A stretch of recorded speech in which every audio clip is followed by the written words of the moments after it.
like to call to order the Hatfield Township Board of Commissioners Workshop Meeting for February 12th, 2020. Roll call. President Zipfel. Here. Vice President Rogers. Here. Commissioner Andrus. Here. Commissioner Lees. Here. Commissioner Zimmerman. Here. I'd like to ask Vice President Rogers if he would lead us in the Pledge of Allegiance this evening.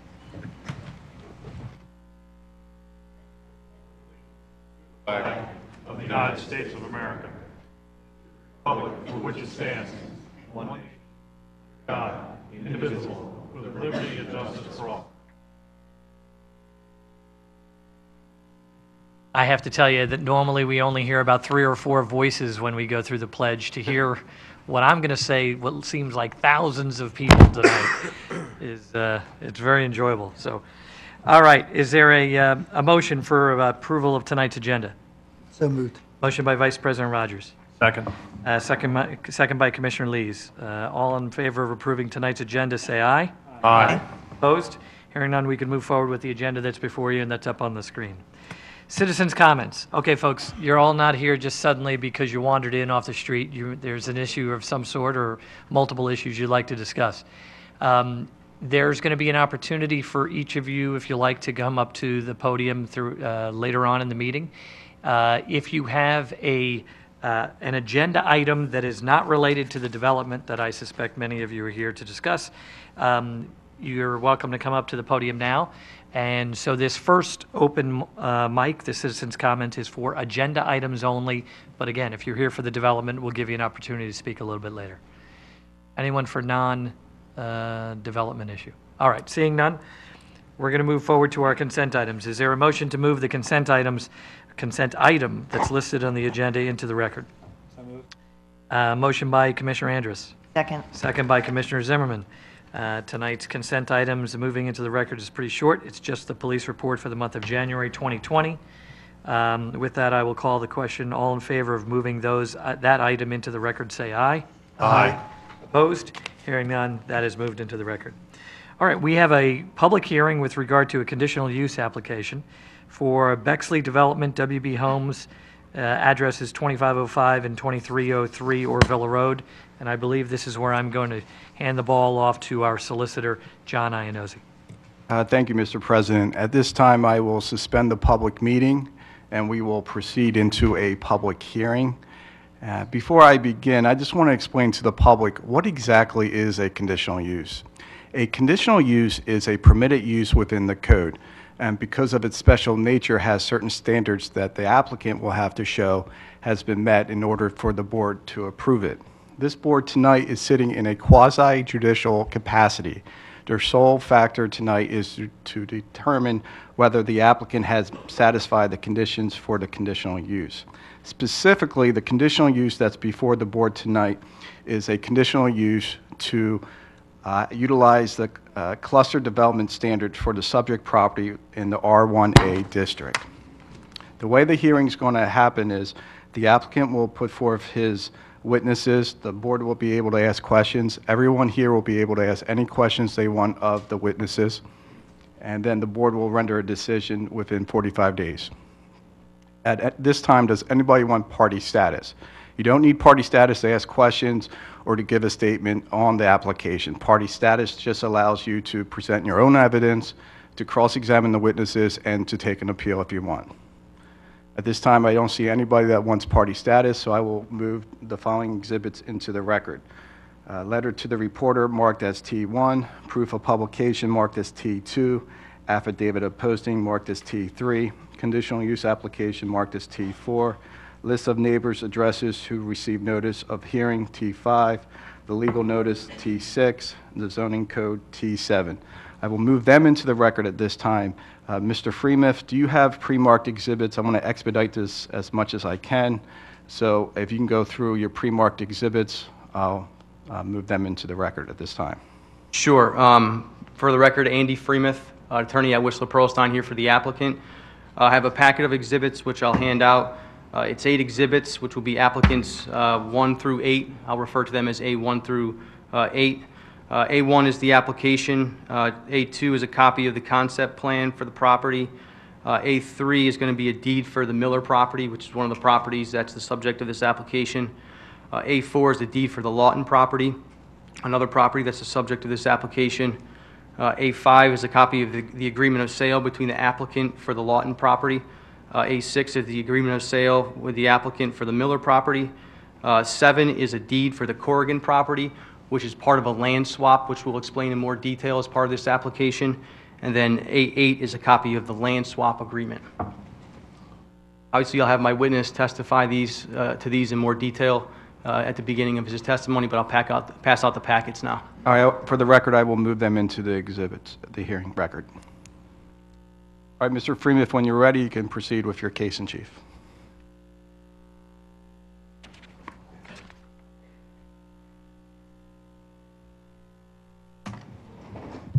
So, Solicitor, while we are going through this administratively, am I correct in saying if you can share with the group that there's not a decision tonight? No, so by law, we have to render a decision within 45 days of tonight's hearing. And I anticipate that to be at, what's the next meeting? 2 weeks, at the next meeting in 2 weeks, a findings of facts, conclusions of law decision will be ready for the board's consideration. So those of you who are unfamiliar with the process, which completely understandable is, I don't want anyone to think that we're having this hearing, we're getting this evidence, and that we're going to be making a decision immediately thereafter at the conclusion of this meeting. That's not going to happen. This is the first time that we're seeing this information. When I say us, I mean the commissioners. This is the first time we're seeing this commission as well. And tonight's the opportunity for the applicant to present their application, and then for questions not only of us, but from you. And that meeting, the manager just told me, for the record, February 26th will be the night that the board will take that under advisement. So you can mark your calendars for that.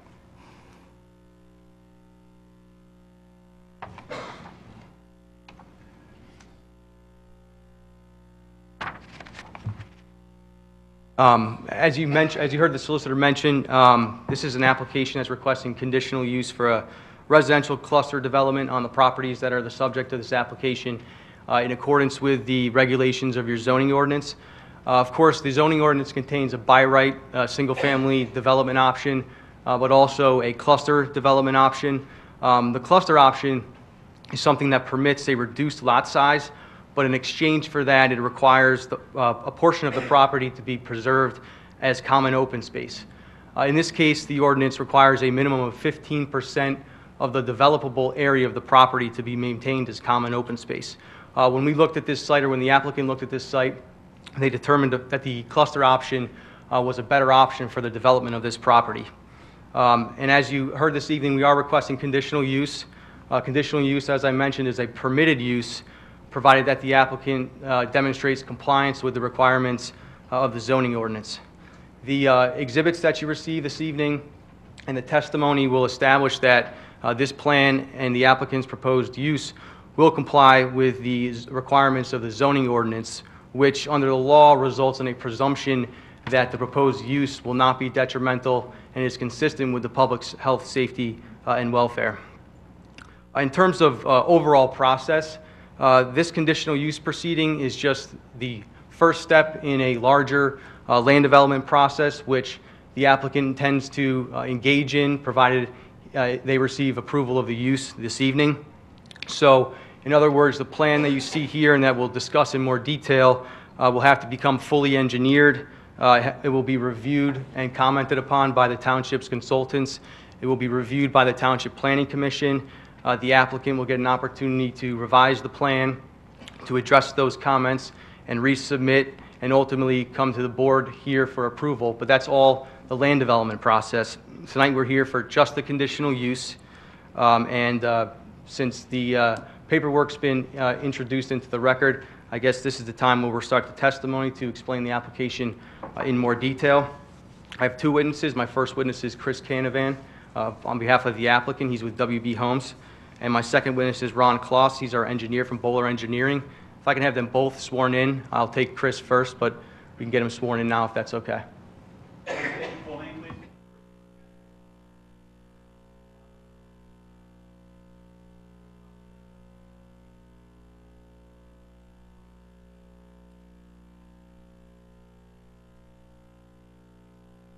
Is there an extra mic for Chris? Or? Yeah, thank you.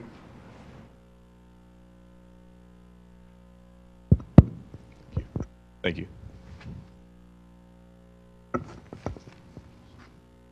Chris, can you just describe your affiliation with the applicant? Yes, I am the president of WB Homes, and WB Homes is the sole owner of the applicant Reynolds Acquisition LP. Okay, and you heard me describe applicant's exhibits 1 through 8 on the record, and you've reviewed those exhibits that I presented to the board tonight, is that correct? Yes, I have. Okay, and those are true and correct copies of all the documents as I identified them in the record? Yes, they are. Okay.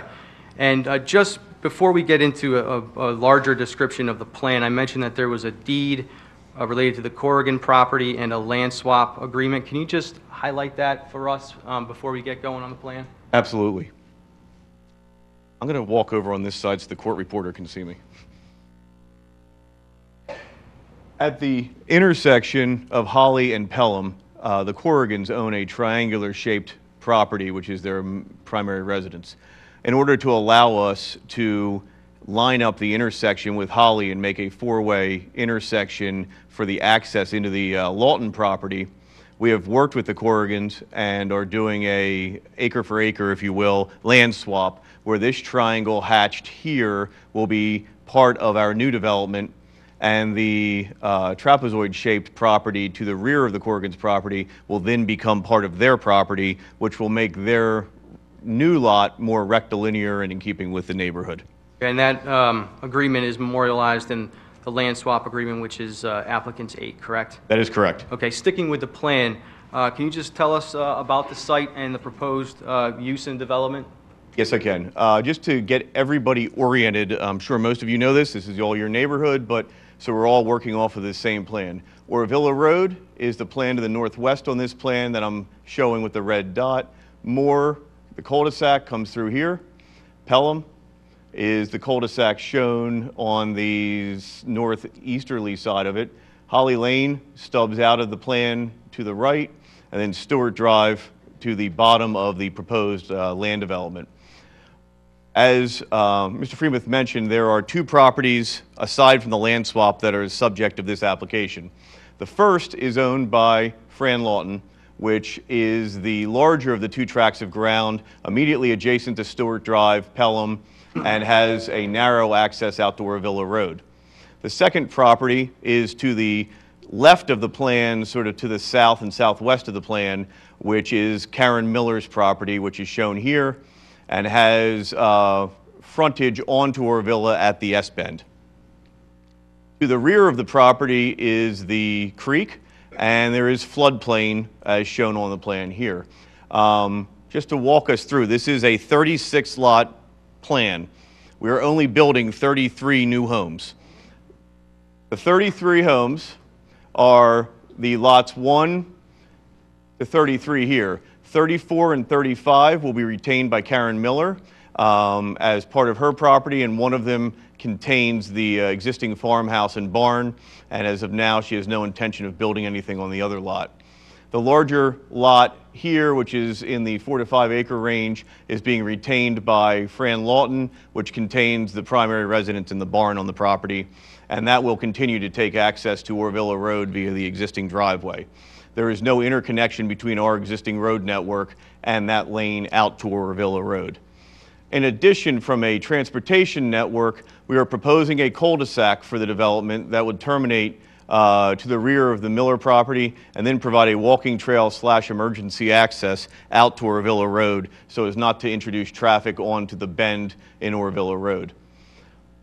Additionally, the property has a couple other features on it that I want to highlight. There is the natural gas pipeline runs through the middle of the Lawton piece and along the edge of the Miller piece. We are obviously not building any structures on that property. We will be crossing the pipeline with a road here and then with the emergency access / trail here. We have been in contact with the pipeline company with this design, and they are generally finding it acceptable at this time. In addition, I'd mentioned there's floodplain along the lower end of the property, and there is a regulated water channel, which is highlighted through the middle of the property, coming up the site between lots 8 and 9, and then through lots 27 and 28, and terminates in the open space. The property will have open space that backs up to lots basically 26 to 32 and 33 in the upper quadrant of the Lawton property, which will be preserved in perpetuity. And then there will be open space from lot 8 down to the creek and along the whole floodplain to the property line, and then wraps around heading back out towards Orvilla Road. The requirement for this property, as Mr. Freemuth had mentioned, is 15% open space, which would be approximately 9.5 acres. We are providing, net of the stormwater management facilities, over 15 acres of open space with this proposal, which is why we chose to move this forward rather than as a by right plan, which we would be entitled to do to build single-family homes on this property, and are looking to do it as a cluster plan, which requires the conditional use, so that we would have the opportunity to preserve more of the ground than you otherwise would have. The houses that we will build on this are all 2-story colonial style, 4-bedroom, 2.5-bath units. We would predict that if the project were to open today, the price point would start in the high $400,000 range, and the average delivered in the development would be about $550,000. We have been building in Hatfield Township for 30 of the 35 years we've been in business. We are very familiar with the marketplace both locally in Hatfield with the North Penn School District and in the greater area. We currently have a project underway just across the border in Franconia Township off of Cowpath Road. And so we have a very good understanding of the market needs in this area. And while I know most people in the neighborhood don't want to see new houses, in the general area, particularly in this area of Montgomery County, we are significantly underserved for new house construction for people who would like to buy new homes. So there is a market need for what we have proposed here. With that, Mr. Freemuth? Sure. Ron is going to testify about this in more detail, but it's your understanding that this particular plan complies with the criteria that are specifically in the RA1 Residence District provisions, correct? Yes, Okay. yes, it does. So there are also some general provisions that the board needs to consider during a conditional use hearing. They're in section 282-205. You're familiar with those, correct? Yes, I am. Okay, I'm going to ask you a few questions related to those particular requirements.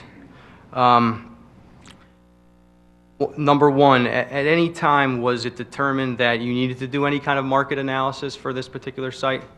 Not other than what was mentioned briefly in the ordinance and what we've already completed. Okay. And then is it your opinion that this conditional use will not be detrimental to or endanger the public health, safety, or welfare in any way? Yes. Okay. Do you believe that the proposed conditional use will have any detrimental impact on the immediate vicinity or the properties in the vicinity of this site? No. Okay. We could come back to that. I'd like to No, discuss go ahead. that. You can All right, elaborate. I think there's a couple things to discuss on this. I know stormwater management is a very large issue, both in Hatfield Township and throughout Montgomery County.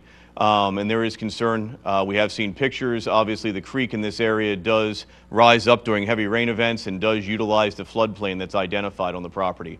In addition, Stewart Drive is an older development and does not have the same modern stormwater management facilities that we now build in new construction developments. So I know there's wet areas and concern with drainage. A couple items I just want to highlight with regards to this. This is our plan at the very, very inception of the process. This is a very long process. If we are successful before this board with a conditional use application, we then have probably another 2.5 years of regulatory approvals to seek before we're able to start construction. One of the primary issues we will need to deal with and resolve on this development will be stormwater management. That is a heavily regulated part of the business, and rightly so. Not only heavily regulated at the township level, the township engineer will review thoroughly our stormwater management facilities for rate control and to make sure we're not exacerbating downstream flooding and in some cases maybe even improving it.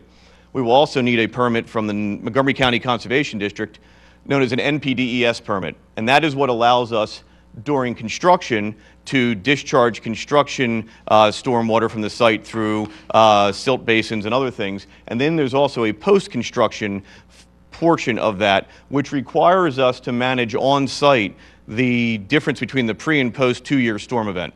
very technical, but I'll get down into that. That is the net difference when we take what is now a wooded site or a meadow site, take down the trees, take down the meadow, add impervious to the site. There's an increase then when you have a 2-year storm event of what runs off that site. We then have to manage that on this site through a series of best management practices, whether it's infiltration basins, what's known as a managed release concept basin, where we hold the water back and allow it to seep out over a period of time. We will have rain gardens, we will have swales, a whole host of other things to manage that stormwater, all with the intent of limiting and diminishing the impact when we discharge into the watershed down near the creek.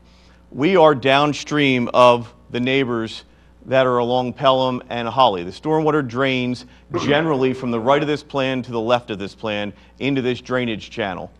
There are a number of residents along Stewart Drive, and we did have an opportunity to meet with a number of the folks who are our immediate neighbors here to discuss that. There are ways that we can potentially improve stormwater flow between their houses and our proposed houses with the introduction of stormwater inlets and pipes to pull some of that stormwater into our facilities to maybe help with that issue. The other issue I know that has been a concern is buffering. There are a lot of trees on this site. We are well aware of that. We are well aware of the fact that many of you have benefited from the private open space maintained by Fran Lawton and Karen Miller for the past 40-some years since Stewart Drive was built. We are sensitive to that also from the standpoint that we do have a development we would like to build. Mrs. Lawton and Mrs. Miller would both like to sell their properties because they are in financial need. This is both of their retirement plans. They don't have 401ks, they don't have pension plans. This is their retirement plans. But that doesn't mean we can't work with the neighbors and try to come up with some resolutions to this.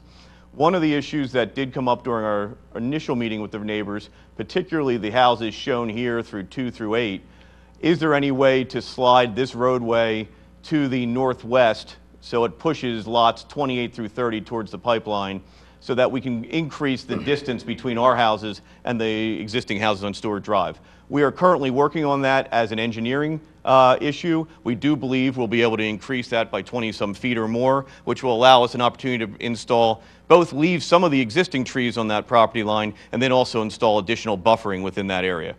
One of the other notes I would say is Hatfield Township does have a tree replacement ordinance. We know we're going to have to comply with that. There will be a lot of trees to replace from this site, which will allow us to supplement not only the already required buffer from the township with additional trees throughout the areas that are adjacent to existing homes on Pelham, along Stewart, and even as you're working your way back out to Orvilla. That is something, though, as I mentioned, this is another 2.5 years after this. After we're done with the conditional use, if we're successful with getting the conditional use, we will then go into what is known as the land development stage. That will be something where we will have a series of meetings in front of the Hatfield Township Planning Commission that will go back and forth to see if we comply with their subdivision and land development ordinance. That is a voluminous document with many requirements that the township engineer and the zoning officer and the planner and the traffic engineer will review to make sure we're in compliance with their regulations. Also, as part of that process, because of the size of our development is, we will do a traffic impact study. We will evaluate intersections that are identified by the township for study to make sure that our development doesn't degrade existing conditions and in some cases may even improve them. That will be something that would then be vetted at the Planning Commission meeting also, so that we have an opportunity to maybe make some improvements if necessary there. But what I'm just trying to point out is this is a very regulated process. This is the very first stage of that regulated process. And there will be plenty of opportunity to address stormwater, buffering, traffic, and those types of issues as we work through the land development process, which is the next step in this process. Okay, at this time, are there any questions from the board for this witness? Chris, if you don't mind, just a quick question. Could you clarify for the residents the emergency access road to Orvilla and what exactly that means? Yes. At the end of the cul-de-sac here, we would intend to provide a bollard or a gated access so that emergency vehicles would have the opportunity, if for some reason Pelham and Holly got jammed up or there was an accident, they couldn't get in this way, to provide access into this development from that direction. It would not be open access. It would not be for normal vehicular traffic. We also consider incorporating within that not only the emergency access, but potentially a trail connection into open space in the rear. Thank you. Are there any other questions from the board at this time? Mr. Andrews. The Miller and Lawton property, I don't see boundary lines, but I'm assuming they're going to be separated and carved out of this plan. You can see on the two white shaded areas here, those are lot 36 and 35. There'll be two separate lots, but they will be retained by Mrs. Miller, okay? So that's carved out. That's what will remain of her property. That's all she wants to retain. Everything else will be part of the open space of the development, okay? And then Mrs. Lawton, I'm sorry if you can't see it, there is a solid black line basically on the northwest side of 33 here that runs straight back. She will retain everything within that area. That area will not be included as part of the 15% open space. That is not included in the open space. The open space part that you would have is whatever. The open space is this area right here and the area down through here. Floodplain does not, the floodplain land is not included as part of that 15%. It is. It is included. It is. I thought someone said it was only developable land. It's 15% of developable land, it's 100% of undevelopable land is what the code requires. Yes. Any other questions from the board at this time? Yeah, how much property is going to be left for the Lawtons? How much is there lot going to? Mrs. Lawton, if memory serves, about 4.5 acres. And then there's a right-of-way that comes off of. There is the a new 50-foot right-of-way that they've requested to come off of our proposed roadway to their property for potential future use. If that were the case, the open space that is counted within that right-of-way would then have to be recreated within anything she did on her property that she's retaining. That makes sense? I think it was good until you said the open space. Okay, the right-of-way is not going to be opened. It's not going to be anything other than two lines on a plan, okay? But that doesn't count as open space. It is counted as open space, because as long as she doesn't open it and doesn't use it with a driveway or a roadway or anything along that line, it's open space. As soon as she were to choose to do that, she would then have to replace acre for acre whatever she removes for the right-of-way on her property as open space.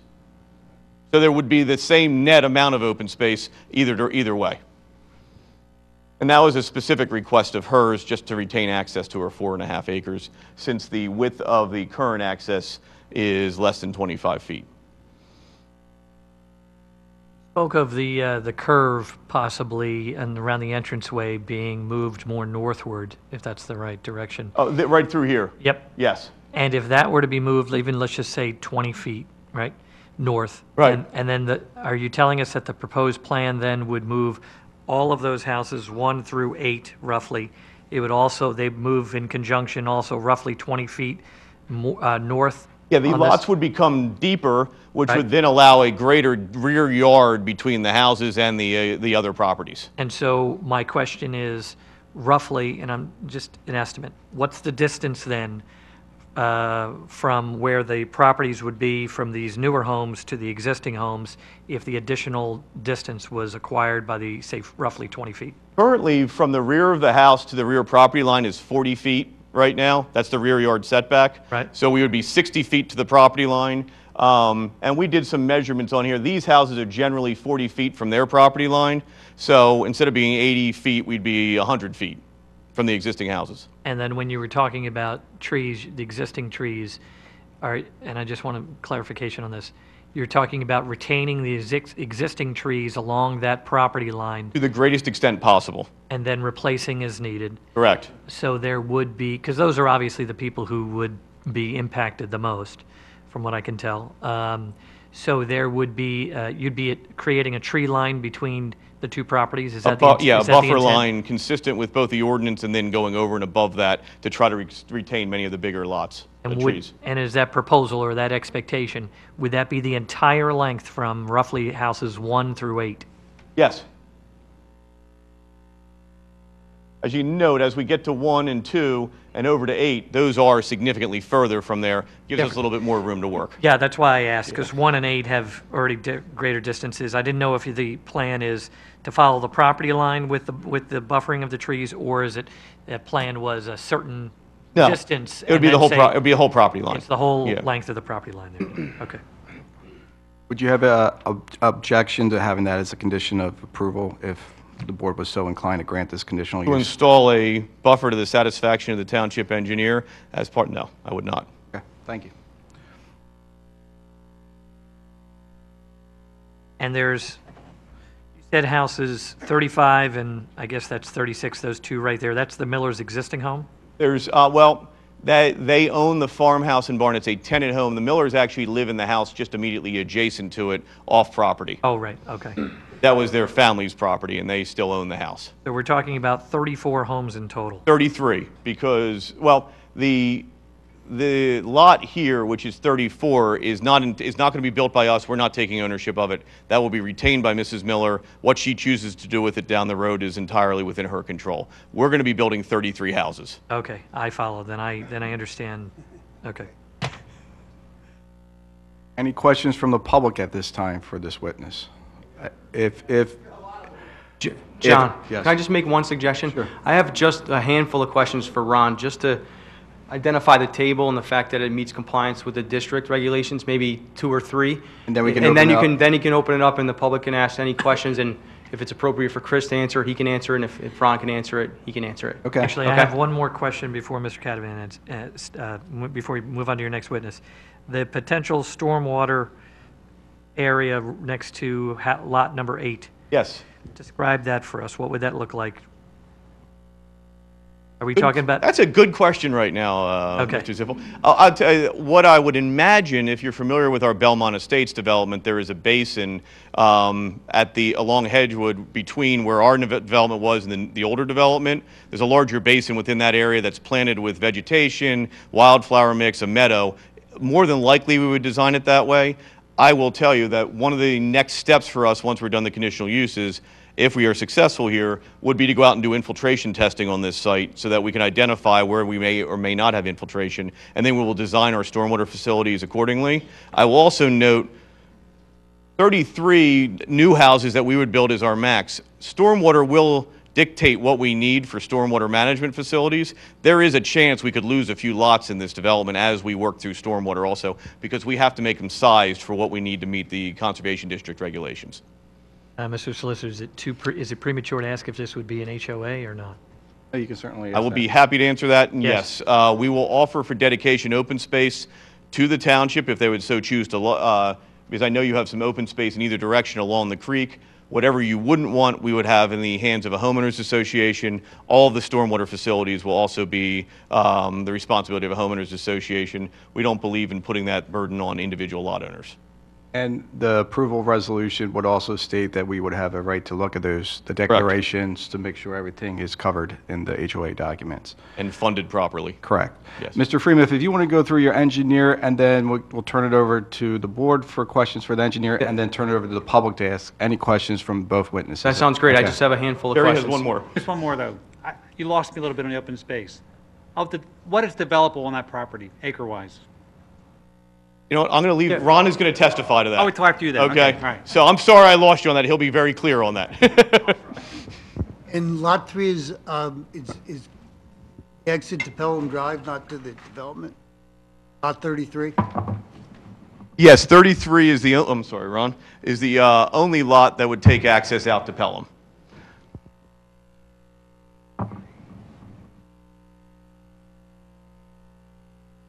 Ron, you're a professional engineer with Bowler, and you prepared this concept plan, correct? Yes, that's correct. Okay. And you're familiar with all the specific standards in the zoning ordinance that apply to this cluster development? Yes, I am. Okay, and you've put all those requirements in the table that's on the plan, and you've showed what's required and what's proposed, is that correct? Yes. Okay, just for the record and for the board and for the public, can you just take us through that table briefly, just to show compliance with those requirements?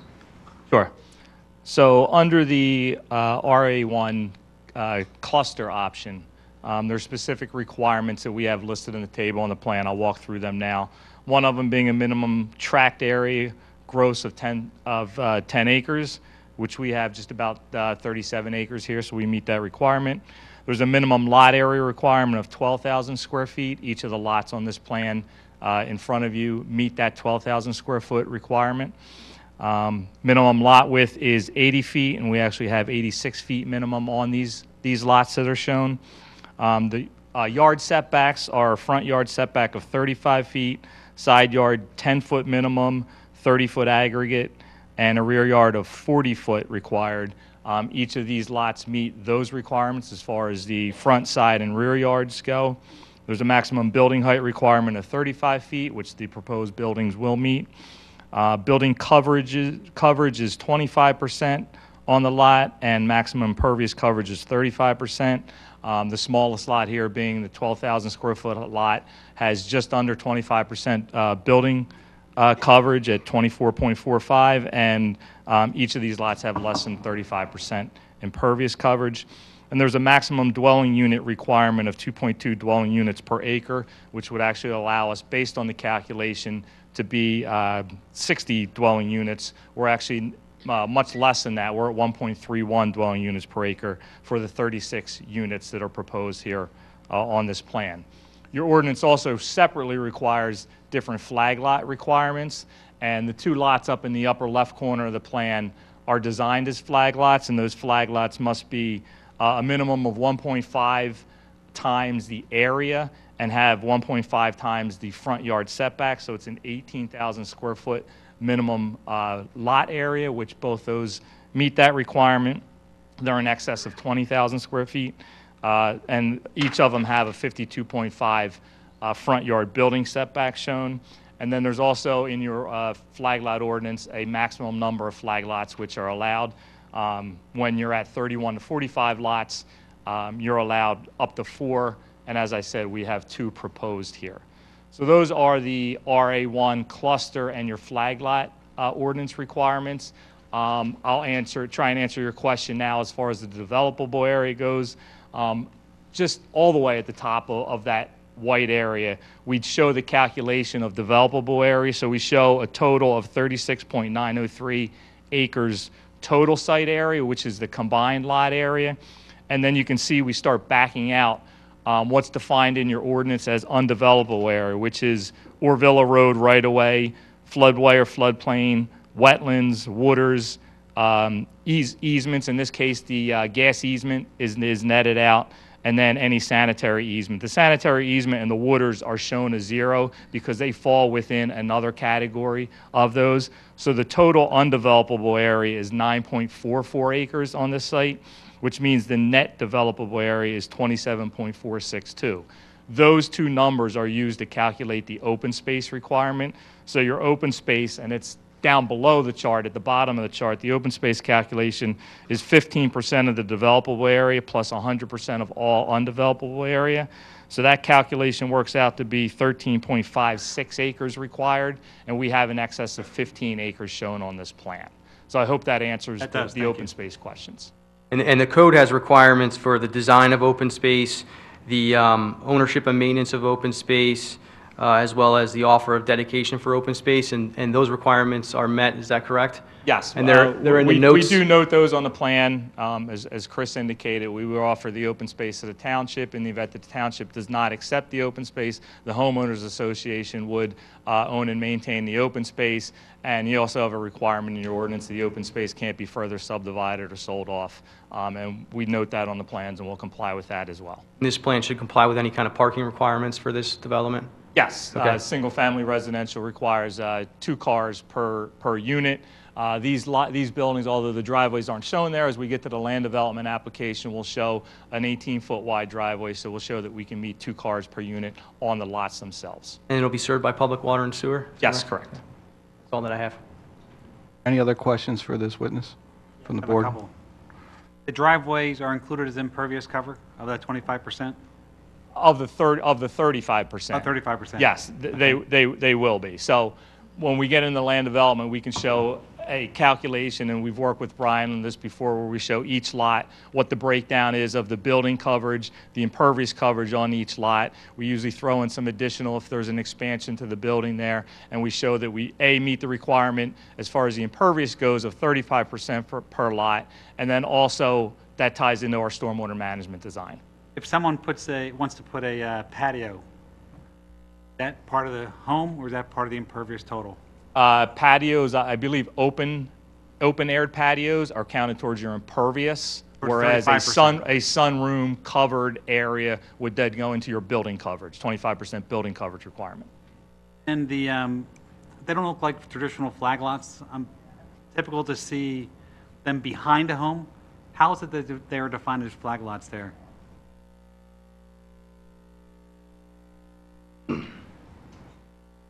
So lot 34, this is the, I'll call the stem Right? of it, and this is the flag portion.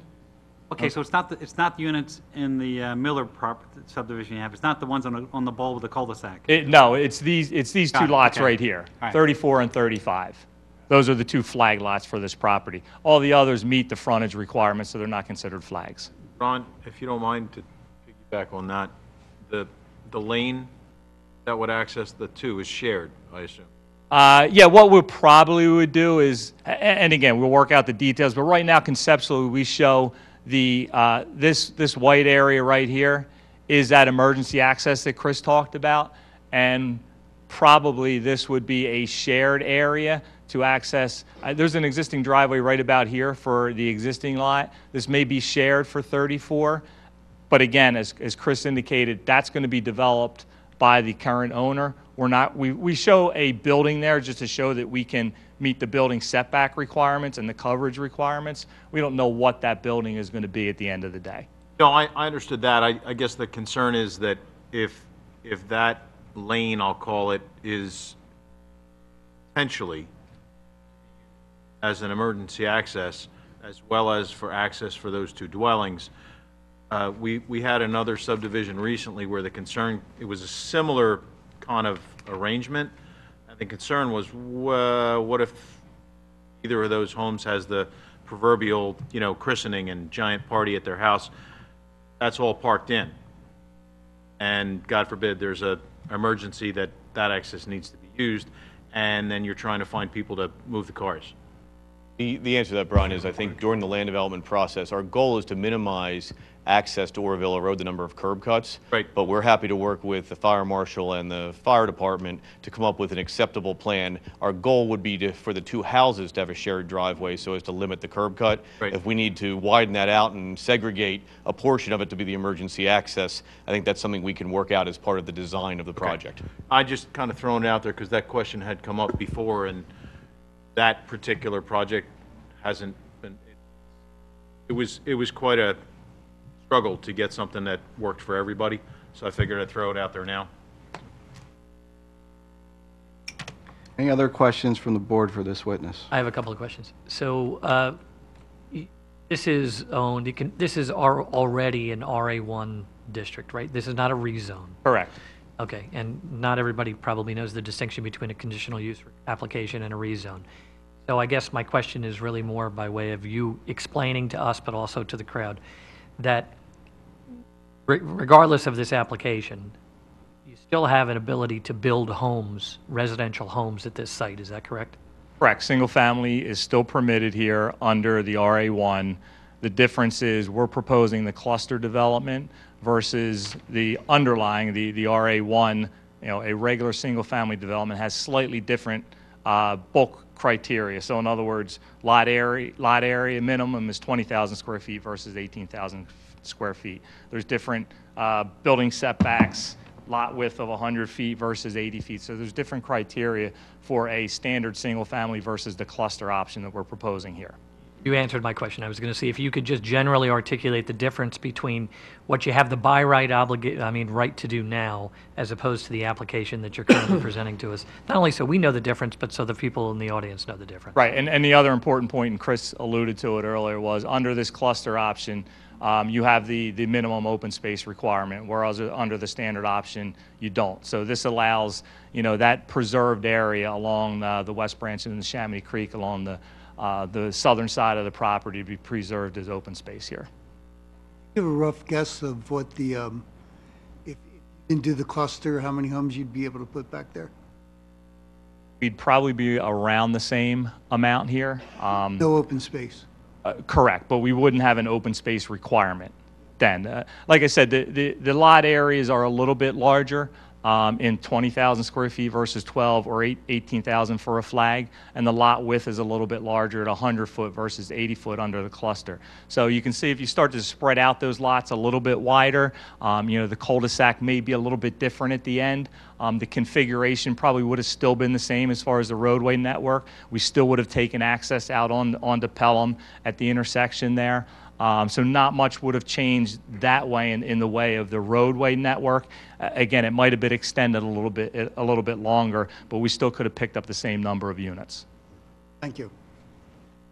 Okay, any other questions from the board? Just one for clarification for me. You said that the max building coverage required is 25%, white shaded area? Yes, And you're proposed at 24 and a half. yes. Does that mean first floor is 2,400 square feet, so you're putting up 4,800 square foot homes? Just for your understanding, in order to make sure that we had large enough building envelopes to accommodate multiple size houses, you're looking at a 56-foot wide by a 50-foot deep box. Right. Okay? That is far bigger than any house we would build on there. But some of the houses we build are wider, some of the houses we build are deeper, but they're not both deeper and wider. So we wanted to make sure there's a big enough box and that we would have enough building coverage to make that work. When you see the actual footprints, you would have a smaller piece. Generally, these houses are going to end up being somewhere in the 2,800 to 3,200 square foot range, which, would You're put only you using- at a 1,400 and a, foot. You're only footprint. using a small portion at 25%. But we're using less than the 24.8 that's shown Right. there, correct? Correct. Yeah. Got it. All right. That was more of a worst-case scenario design. Any other questions from the board at this time? Okay. Members of the public, I want to thank you for your patience. I want to try to make this as organized as possible.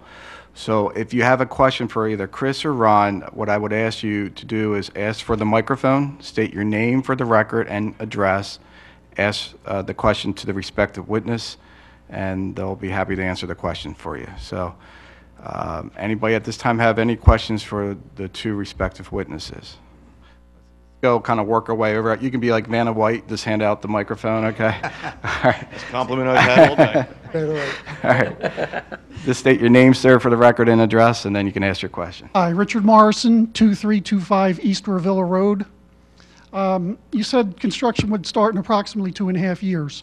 How long would it take from then? How long would construction take? What the general build-out for a development like this would be, it takes approximately 7 months from the date we start to the date we complete paving and get the electric and gas installed in the development, if we have gas. I know some people are hoping we have gas in this area. At that point, we would probably have one house under construction, okay? We would then expect this development to build out at a pace of about 2 settlements a month, starting in month 10 or 11 after, by the time we build them and start selling them. And then, so it's probably a 24-month build out by the time you're done that. So it's probably a 3-year construction cycle from the date we start to the date we complete. And will the Orvilla Road emergency road be used as a construction entrance? And that would not be our intention. Okay, all right, thank you. You're welcome. Gentlemen. Yeah, hi, Tom Kelly, my wife Jackie. I live about 300 yards down the creek on the other side, 1973 Foster Road.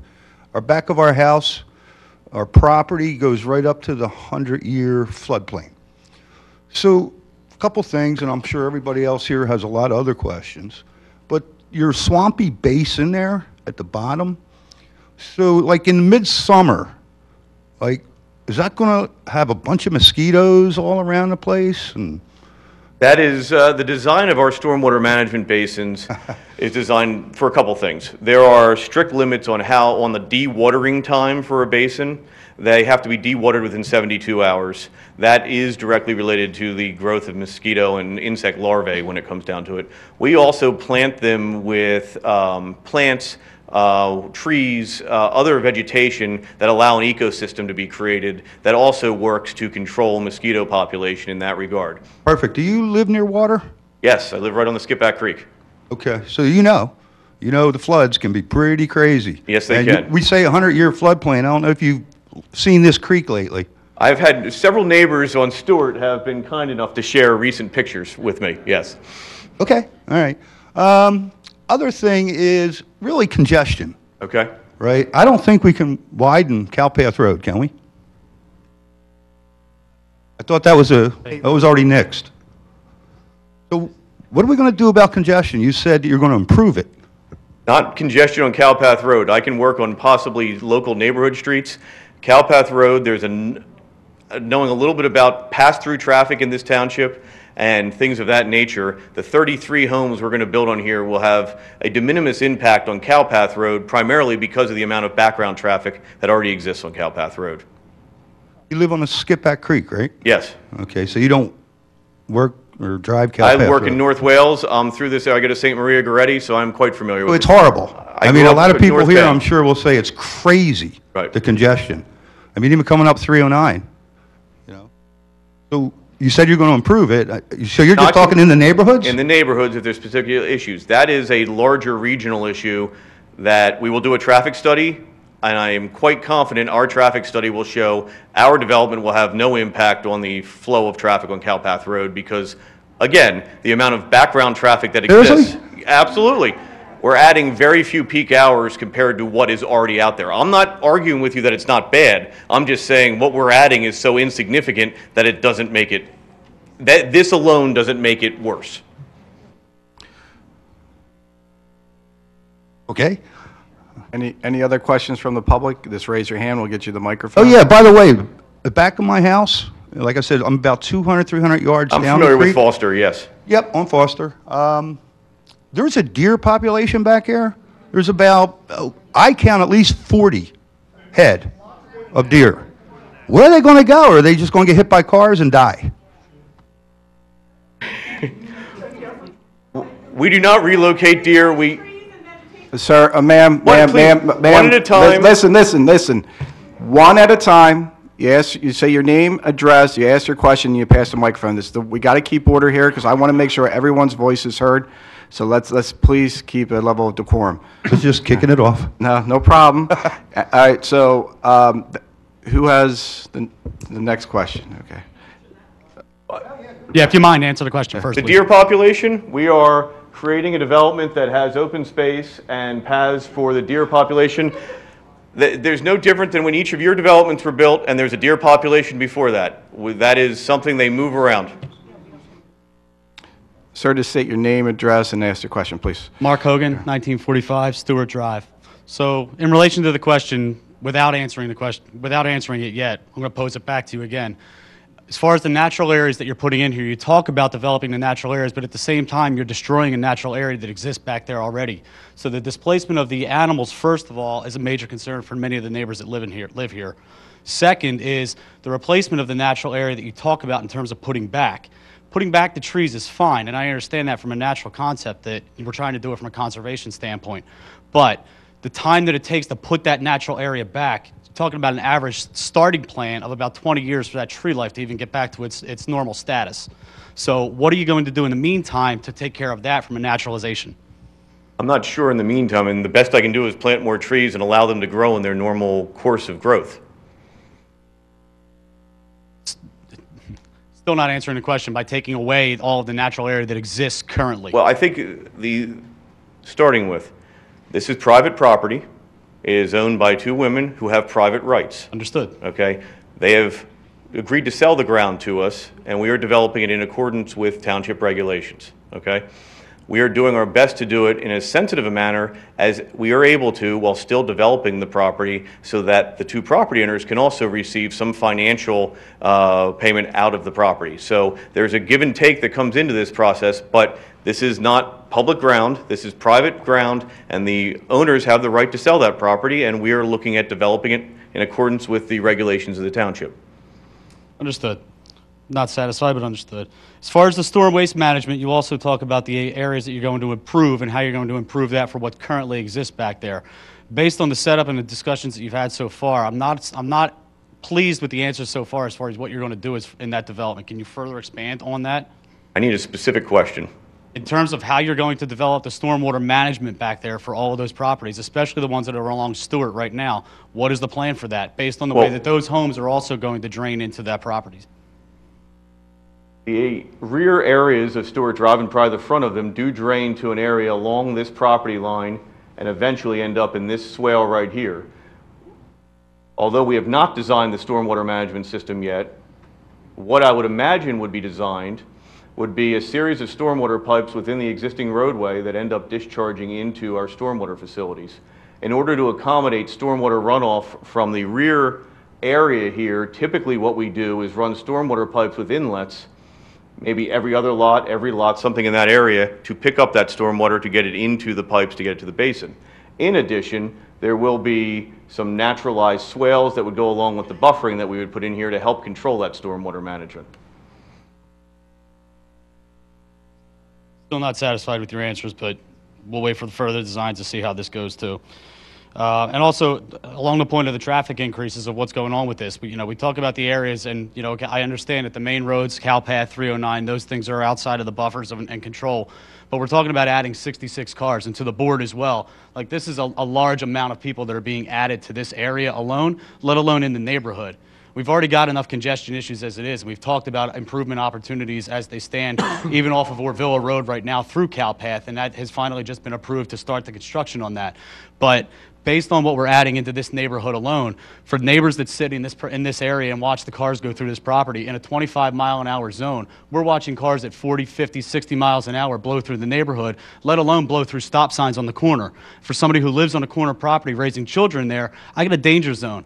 Now I'm adding 66 more cars coming through at another intersection along that road with cars that are going to continue to spill through there.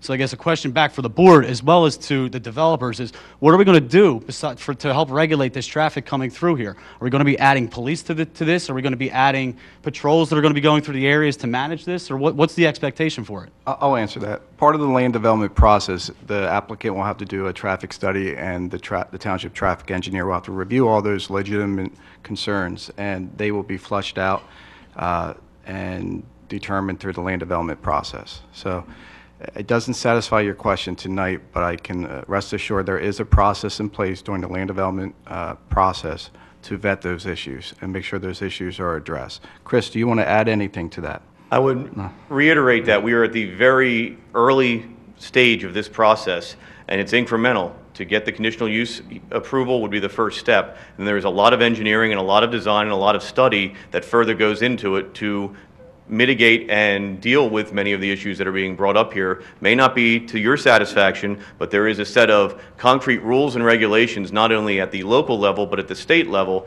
that we need to comply with as we would in any other municipality on any other piece of property. And those guidelines and those rules and regulations are exactly what we will satisfy. In every step of the process, there's planning commission meetings, they're all public meetings. We stress that you come out. We need to hear your input because we want to make this project, if it goes forward, a successful project for everyone. I would like everyone to stick to questions at this time. There's going to be a time for public statements on this application, but I want to make sure everyone's voice is heard, so let's try to stick to questions for the witnesses. So do you have any other questions before you turn off the mic? John, I have a question real quick. For the gentleman, sir, where do you live? No, I mean, can we... Right here. Okay. Is there a... All right. Is there a stop sign there now? Yeah. Oh. Yeah. No. Okay. Right. Okay. I'm asking separate and apart from this development issue. You just referenced kind of an ongoing issue that everyone who sits up here has, which is, I live right off of Fairgrounds. I live on Fisher, and it's a raceway. I mean, it's a long stretch, and we don't have any stop signs, and my kids are a little older now, but growing up, I heard the speedway go just 2 doors down. And if we have a traffic issue that you think we need to be mindful of, we want to raise that and bring that to the police's attention. And that's why I ask if it's a stop sign and people are literally going through the stop sign and at high rates of speed. Okay. All right. Yeah, but as you go through Stewart all the way down, there's nothing, right? So I think we had some recommendations from other residents earlier that maybe there's something we can do there. Sorry to interrupt with my questions for you, but I wanted to get to a different issue. And for the gentleman who thought we're not allowed to expand Cowpath Road, it's not ours. All right. State road, sorry. And the next question, ma'am, please state your name and address for Robin the record. Earl. I'm on 270, I'm not 270, 2449. I used to live on 270, Orvilla Road, right up where the Right, This area, or? over more. The easement driveway goes right by our house. Right here?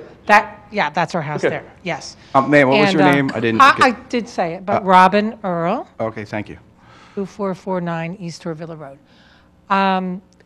I heard you say cluster housing, I heard you say, I believe, 36 homes or 33 homes. What are the lot sizes? I didn't hear that. The minimum lot size is 12,000 square feet. The average lot size is 18,000 square feet. What is that acre? We have an acre, so what does that Okay. mean in terms of acres? You're a quarter to a third of an acre when it comes down to it. Okay. That is most disappointing to me because one of the things I love about living in Hatfield, it appears as though I would say most or all of the existing single-family homes are on half-acre lots. And it makes Hatfield real special. So, you know, what if you don't do cluster housing and you just put all the homes on half-acre lots? How many homes could you get in there? As Mr. Kloss testified to, that would be what would be the by right zoning, 20,000 square feet.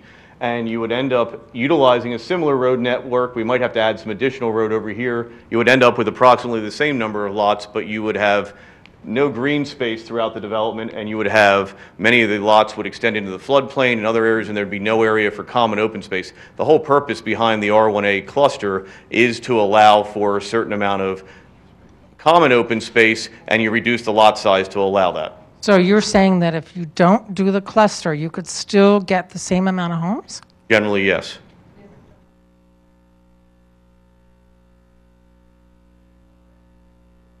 Okay, I don't know.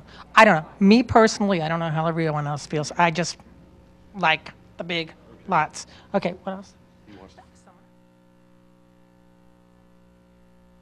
Hi, Walt McGinnis from 2217 Stewart Drive. Zoe's dead. Is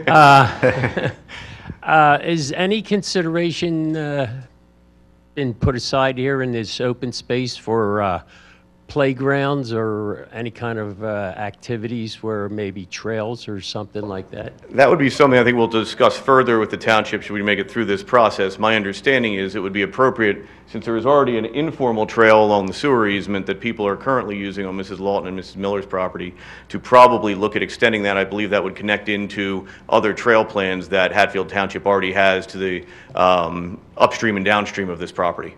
Yeah, but looking at if you follow the trail through the back through the lots that you're talking about, it comes out onto somebody's property, and it doesn't come out onto Orvilla Road. Sometimes I do walk back there, and I'm walking across a guy's property. So. Well, what I think we would intend to do is to the westerly side of the property where the trail might end here, so it could be extended upstream at some point. We would wrap that back around to our emergency access so it could tie into the sidewalk in our cul-de-sac so you could loop around. Okay, good. Anybody else? My name is Lou Del Muto. I live at the intersection of Concord and Stewart. Lou Del Muto. And my question is, first you said this would take about 2 years? 3 years for build, 2 years to get through the approval process, 3 years for build out. And I came a little late. I apologize if you already addressed this. But where are all the construction vehicles, workers, cement trucks, everything that's needed in this development going to enter and exit over those years?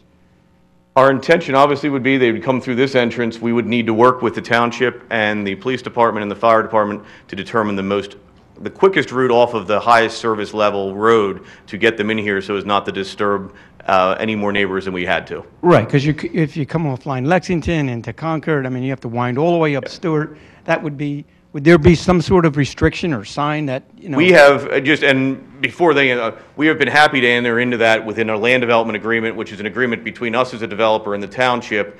If there's a specific route we will need to follow, there will be hours of work required, there will be maintenance requirements, there will be, street sweeper requirements, things of that nature, so that if there are any issues, the township has authority to control us in doing that, and we try to be a good neighbor, as much as anybody might chuckle about that, to make sure that we don't burden the neighborhood any further than we have to try to get the development built. So the township will instruct you Yes. how to do it. And the township will be holding a significant amount of our money to make Okay. sure that we do. Point of clarification. We'll be back for that Yes, one. there is a land development agreement that will be in place that will also allow for escrows for the development work. So if the developer, and this developer has a great reputation, is deficient in their obligations set forth in that agreement, we would have the right to go after them to enforce the terms of the agreement. Okay, so you could get an agreement that traffic is not going to go through our neighborhood. We can add that to the pre-construction meeting, make sure that's all worked out. I will argue we will have to get there somehow, so we can't limit I every understand single that. street, but we will be But conscious. somehow, there's two different ways. One shorter, one goes through a whole It's neighborhood. the most direct route from the highest volume roadway is what we try to get to. And it's not coming past my house then. We'll put that in the agreement. No, just kidding. All right, anybody else with a question? Who hasn't gone yet? Okay. It's over. Oh.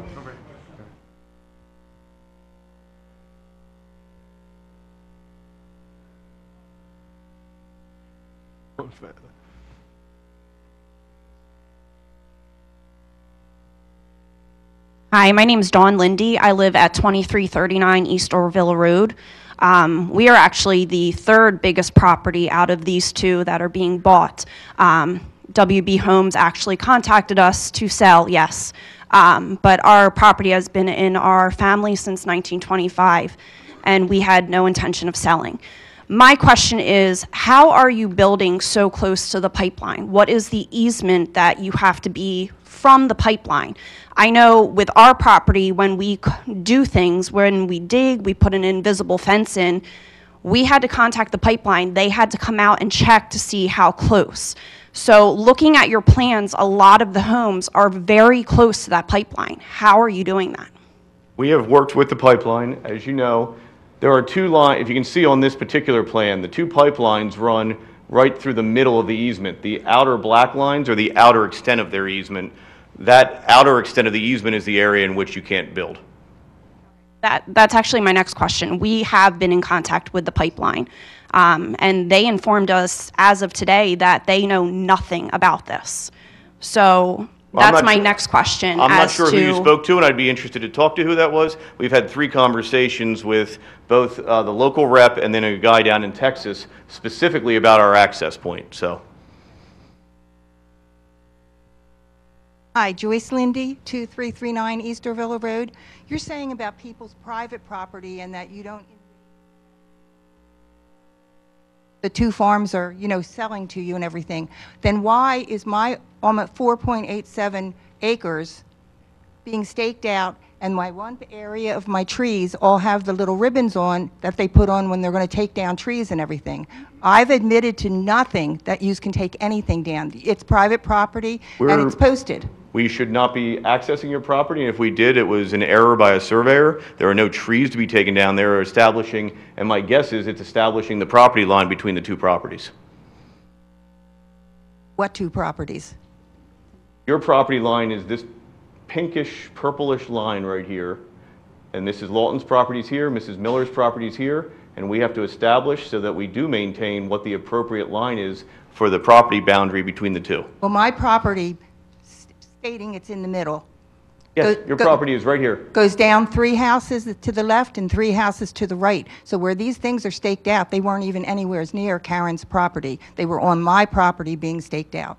I'd be happy to meet with you after. If you can show me where they are on the plan, I will make sure it doesn't happen again. But its surveyors do try to find reference points and other things just to make sure they accurately find property corners and property lines so that they are accurately staked. Well, I'd like that to be straightened out because I don't want to get up some morning and find out half my woods on one side was taken down, or because there's no access from Orville Road to you unless you get on my property. Oh, I understand what you're talking about. So if we can look at it after the meeting, I'd be happy to confirm that with you. Thank you. Yep. Okay, anybody else with a question, just raise your hand. We'll get you the mic. Who hasn't gone before first?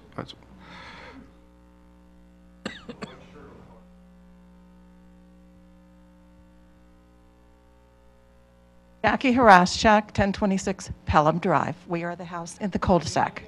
Jackie Haraschak, This house right here, ma'am?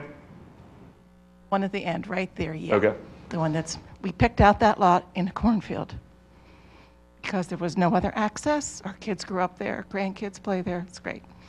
I question the house number 33 that you're going to build in the wetlands.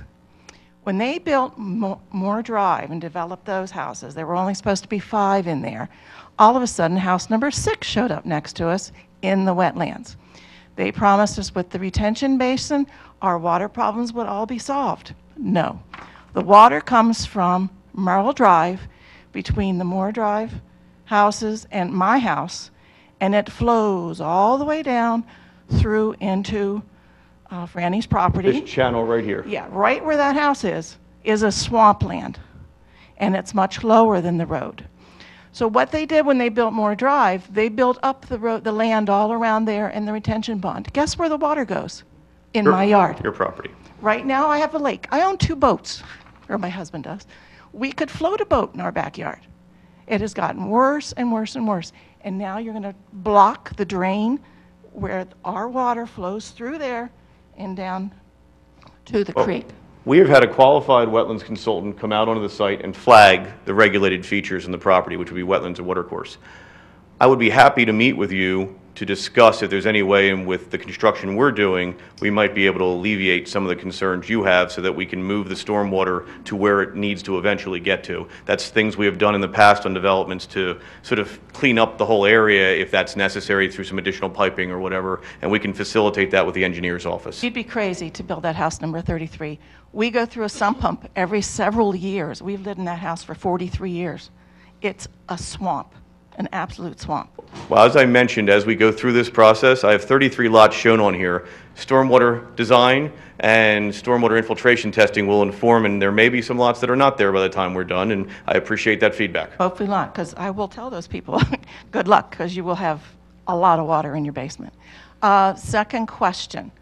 The storm outlets that they built for Moore Drive near the retention pond are like 4 feet above the land. So the water never flows in those outlets. It just flows into the banks of the basin. And it's a big problem, the water. And if you can correct it, fine. We sold off an easement for the sewer to go across the front of our property. Now, will you be connecting to that? Our sewer will be connect directly from Pelham, or we'll be connecting at Pelham and Holly through the development. Actually, in this area, we'll be connecting to the sewer line to the rear of the site down here. So I think the only house that would connect it would be directly into Pelham would be 33.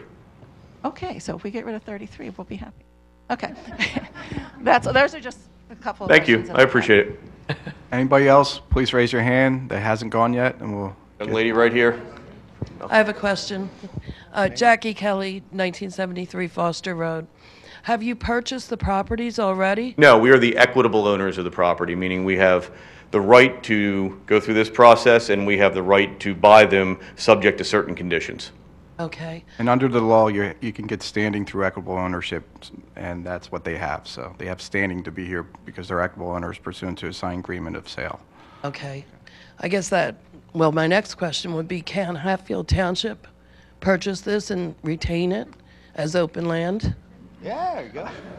Not at this point.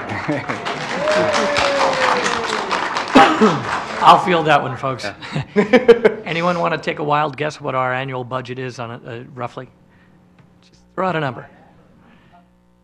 This would be probably more than half of, we would not just blow our budget for 1 year, we'd probably blow our budget for a decade or more if we were to buy this property. I mean, this is residential property zoned RA1, which means that they have the right to build these homes. And one of the most painful messages that we have to deliver whenever there's a development, whether it's 2 houses, 33 houses or larger, is inevitably we have people who come in and say, can the township buy it? I would have to tell you that we don't have a budget anywhere near to be able to do that, especially given the development that goes on just generally in Montgomery County. I would love to be able to say, yeah, we have a magic wand and somehow we could do that. That's not even a possibility. It's not even a consideration. And I don't mean that in a smart aleck way. I mean, we would have to start printing money in the back here and we'd all have to be hush-hush about it. It's just, it doesn't happen. Now I got myself in trouble, right? Do not do that. All right. Hi, Emily Rickson, I'm 2069 Brentwood Drive. And just out of curiosity, to piggyback off what you had said, what if 1 through 8, can you subdivide that into, like, and not sell that portion or sell it to someone else? Just so you understand the relationship, Mrs. Lawton is the seller of the property. Correct. She has sold the property we've identified to us through an agreement of sale. Now, if someone would like to approach us about paying the fair market value for 1 through 8 for the plan we have designed, I may entertain that. But I think that you would be quite surprised at what the fair market value would be for that ground as a lot. So. Okay. And then my second question is, you had mentioned getting, depending on how water and everything works out, getting rid of or losing some of those lots, particularly maybe 33. Well, I say it's a possibility depending on where stormwater has to go. Right. So, and I understand that you want to make the most money, but what is your minimum, like, if you did half an acre for each and limited, maybe not do 33 houses, like, how many can you lose? We're not in the business of losing any of them. We were trying to develop it Well, you have to have a minimum, you know, because to be profitable, you have to be able to look at that and think about, okay, I might lose 1, I might lose 2. I'm quite How can sure, you and I still be appreciate the nature of the comment, I'm quite sure I'm not prepared to have that discussion in a public setting, nor am I prepared to. What we face as a developer, okay, and I'll be very honest about where this stands. We have a pro forma spreadsheet that identifies what it costs to build a development, okay? And from our standpoint, in order to successfully build a development and get a reasonable return on our risk and capital, because I will point out, none of you care about this, but I'm going to tell you anyway. We are going to start spending money, we've already started spending money with everybody here. I will not receive any revenue back in on this project for basically 3.5 to 4 years. And at that point, we're only paying the bank back. And so the only time any profit comes is probably when the last 6 houses sell in the development. So it's a long risk factor for what we do to supply new housing to people who want new housing in this area, which is a very popular area. What drives our costs is we obviously want to give a fair return to the property owner for what they're selling the ground for.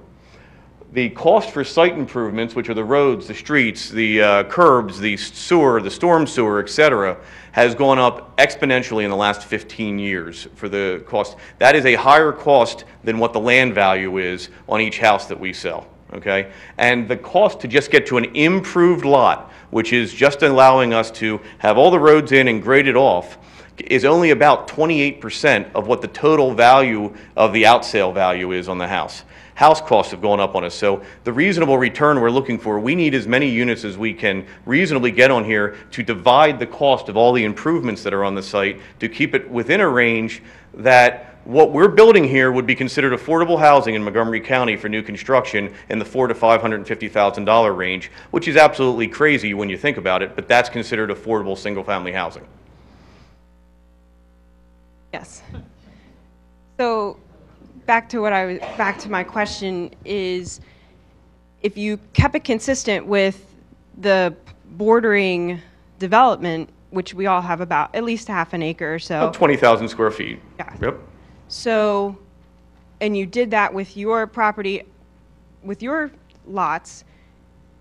Of course, you're getting rid of your open land. Correct. And we're increasing limit the the amount houses of, to we're still increasing the keep- amount of roadway too to develop it, so you'll have more impervious within an area, because if you increase the road frontage for the house from 80 feet to 100 feet, that's 20 feet more per lot that we have to add for road, curb, and sidewalk right next to the creek also. The cluster development is the appropriate way to develop a site, particularly one that's near a waterway or somewhere along that line, to limit impervious along with it. Anybody else with a question, please raise your hand. We'll get you the mic.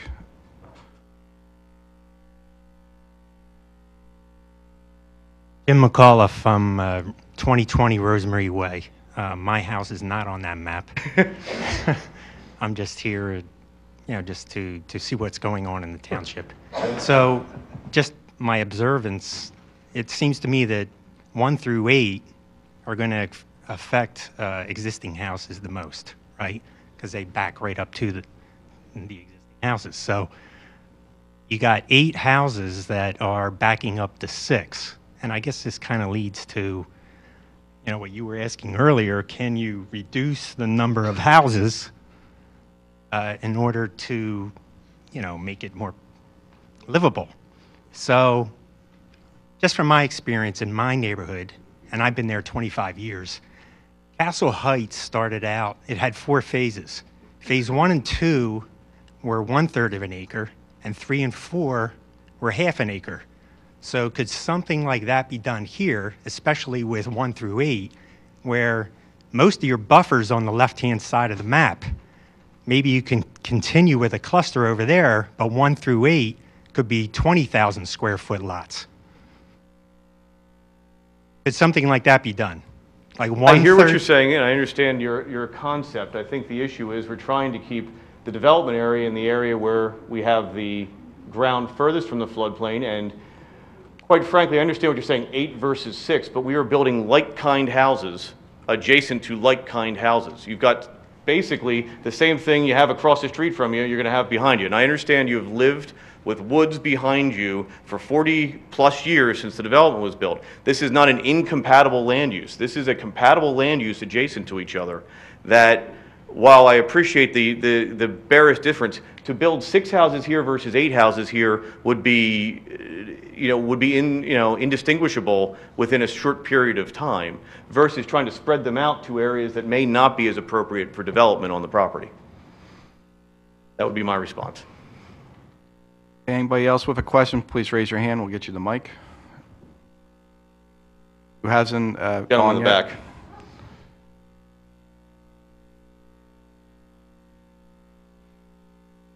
My name is Eric Soika at 2135 East Orvilla. My question is, how far down does the gas line easement go? It appears as if you're putting the store management and the access road on top of the easement. And I'm wondering, how did you get to do that when other folks on the easement aren't able to develop on it? The stormwater basin is not on the easement. Sorry, not the basin, the basin, but the kind of curvy green line? This line right here? Are you talking about? I'm sorry. Am I pointing in the right direction for you? I can't see the dot. Oh, I'm sorry. That's the emergency access. They will allow you to put paved asphalt, whether it's a road or a trail, over top of the easement, as long as you don't reduce the amount of cover within that area. That makes sense. You can't, you obviously, they want to keep the amount of cover they currently have over the gas pipelines where they are, so as long as you put it over top of it and no shallower than what's there now, that is a acceptable crossing for the pipeline. Just as, this roadway crosses it here, runs parallel to it, there are other places that's just a paved surface over top of it. So what's the plan if there's a leak or maintenance needs to be done on the gas line? Well, the pipeline has the right to come in and fix and maintain whatever they have, and Tear up the road. And the homeowners association or whomever, if they tear up the road, they would repair it. The emergency access would probably fall on the homeowners association. Anybody else, please raise your hand and we'll get you the Woman mic. in the front row. Been waiting a while, so I appreciate your patience, ma'am. My name is Jean Del Muto. I live at 2200 Stewart Drive. Jean Del Muto. Got that one? You know how to spell that? That's a hard one. Anyway, I'm looking at the swale that goes through. Right here? Yes. Okay. And obviously you have to have a swale, but what I'm concerned is you've got it pretty close to houses. In my experience with our swales, you need a good sized swale, and some of those houses are pretty close to it. That I'm not saying, I'm just saying you need to be aware of that. Well, and because we got river flows. The plan's a little misleading because of the way the markings are on it about the width of that swale based on how it's delineated on it. But we're well aware of that and would have to, yeah. Right, 'cause some of it would be easement on either side of it because the swale is not particularly wide going through that property. Okay, because the swale that we have builds up, and by the time it gets down to the other end at Stewart at the retention, It's much wider. it's huge, and that poor guy has no yard 9 times out of 10. Thank you. Anybody else, please raise your hand. Jesse Johnston, 407 Cowpath Road. I am no stranger to large construction projects. My question is, I know you said there's 27 some odd acres of developable space. Now the 15% open land, is that taken out of the 27 acres, or is that taken out of the total, the gross amount of, I think, 36 acres? Give that to the engineer. You have to take 15% of that 27 acres and then add on the 9 acres undevelopable, and that gives your total.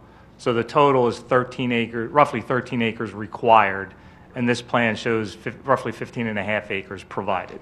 So how many of those 15 and a half acres are in this, the swamp area, which you cannot build a house on anyway?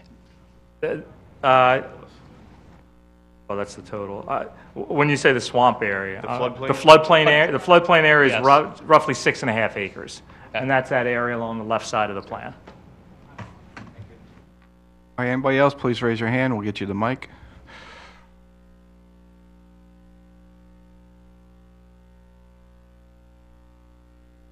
Hi, my name is Ann Shear. I live at 1998 Stewart Drive. I'm on the corner of Brentwood and Stewart.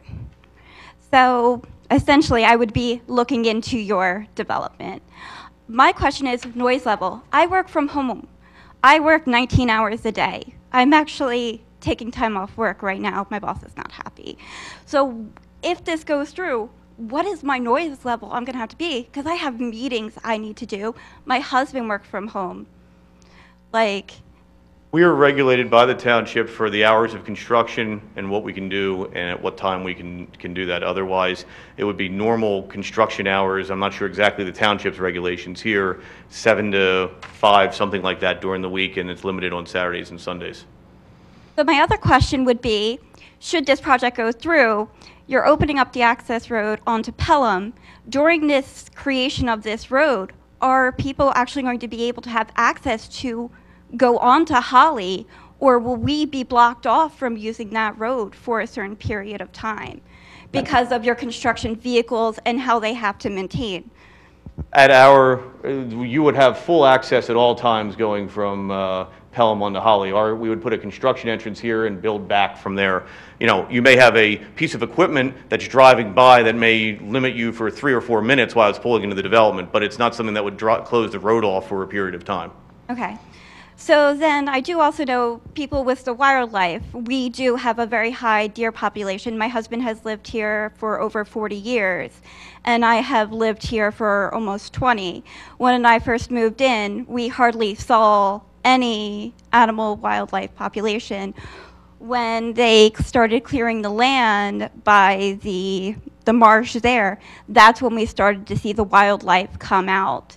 During the winter time, like right now, I can have a herd of deer, 20 to 30, running through my backyard. And I think a lot of us, we have benefited from the farms and stuff like that where they have extra grazing area. Now, with a lot of this building up, the foxes, deer, and all of them aren't going to have as much. We also have a very large, huge hawk population and owls.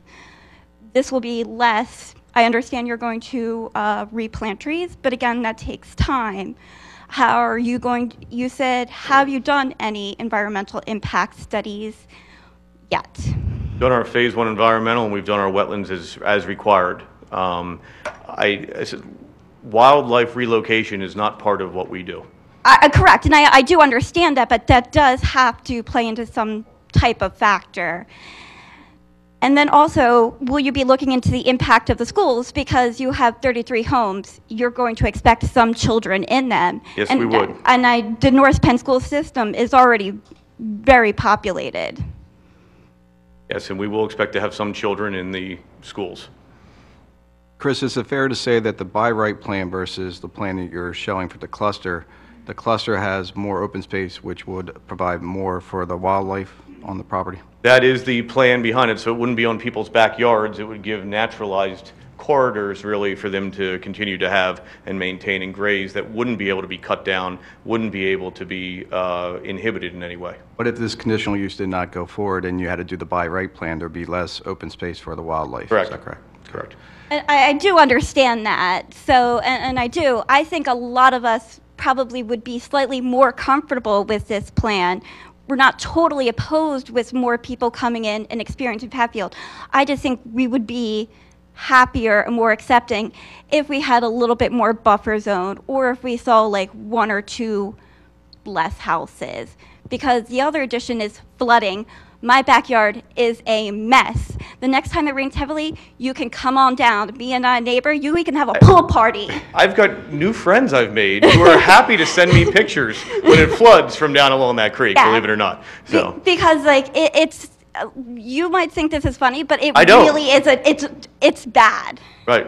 And a lot of it is, unfortunately, sins of the past from the standpoint of how development was done 20, 30, 40 years ago that did not have modern stormwater management facilities that allow for that rush of stormwater to come into these watersheds unabated, whereas new development has significantly stronger stormwater controls that do not add for that rush of water at the peak time, which contributes to the flooding.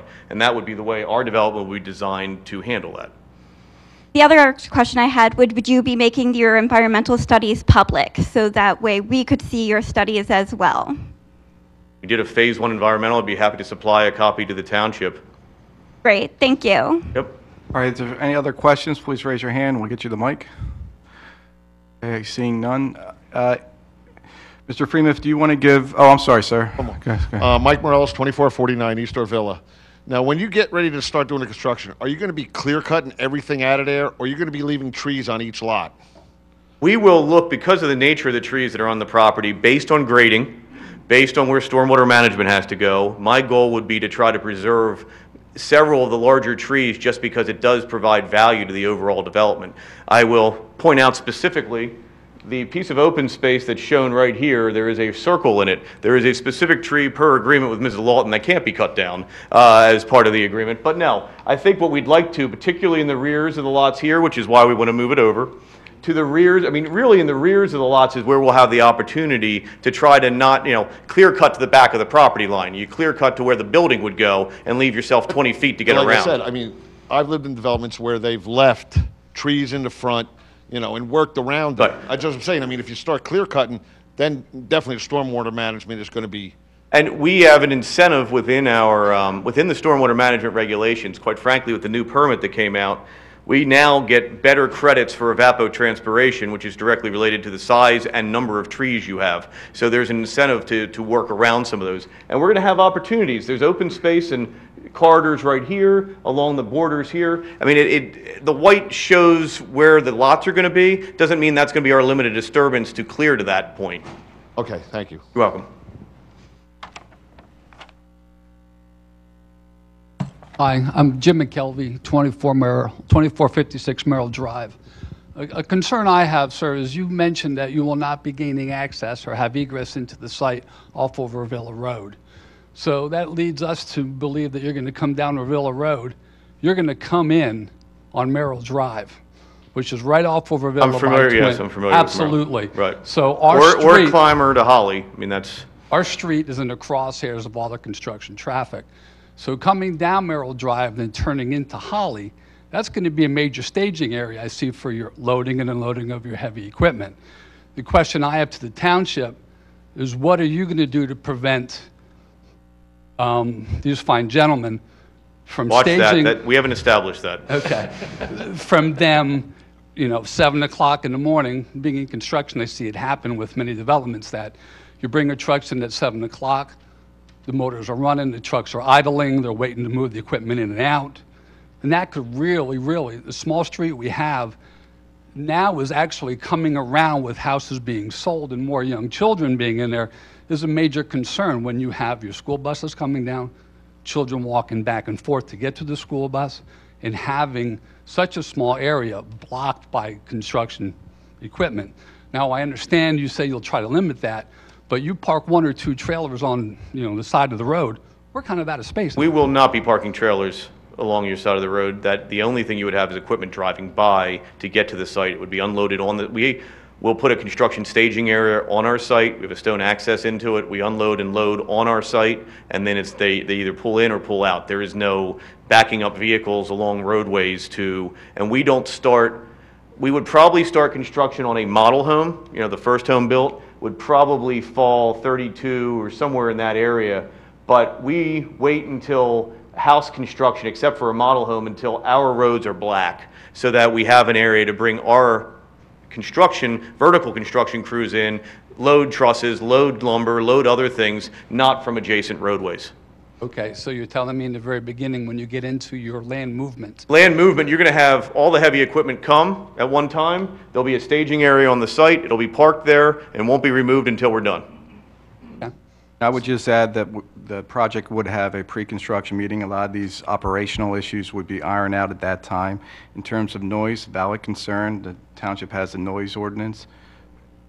You can always, I'll give you Aaron's personal cell phone. You can call him at any hours of the night. I'd appreciate that. And Most of the town has several of the already, people on that dais have my personal cell phone, and if they hear from anybody, I hear about it within a moment. Because we went through this at Belmont, and we try to be very good neighbors. As I've said, we've been building this community for 30-some years, and we would like to continue to do that going forward. And all kidding aside, this project, the success of this project really relies on the input we hear from you guys. And if there's anything that's going on that you don't like, you pick up the phone, you call your elected officials, and we'll make sure that those issues get ironed out. Is there any other questions for people that did not ask a question yet? Ma'am, thanks. Kelly Hutzel, 1953 Stewart Drive. Where are all your construction people going to park?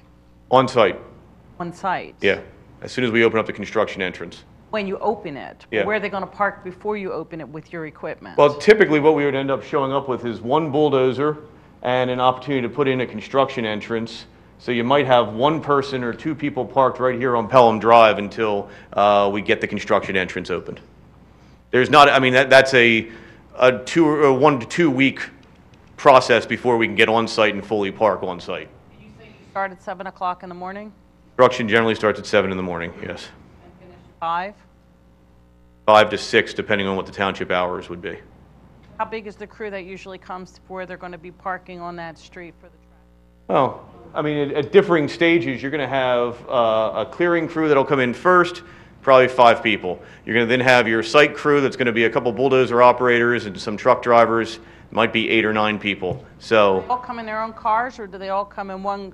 they all come in their own together? cars. Yeah. You're talking how many people? At any given time, you're going to have between 8 and 12 people coming to the 8 site. to 12 cars parked on the street. No, not on the street. In our development, we'll have a parking area for them. Get the parking Yeah. area going. But in the beginning, you'd have 2 or 3. All right, anybody else, please raise your hand. We'll get you the mic. Hi, Liz Trout, 2491 Moore Lane. I've never done something like this before, so I'm just wondering what are the odds this won't happen? Like, are we just wasting our time?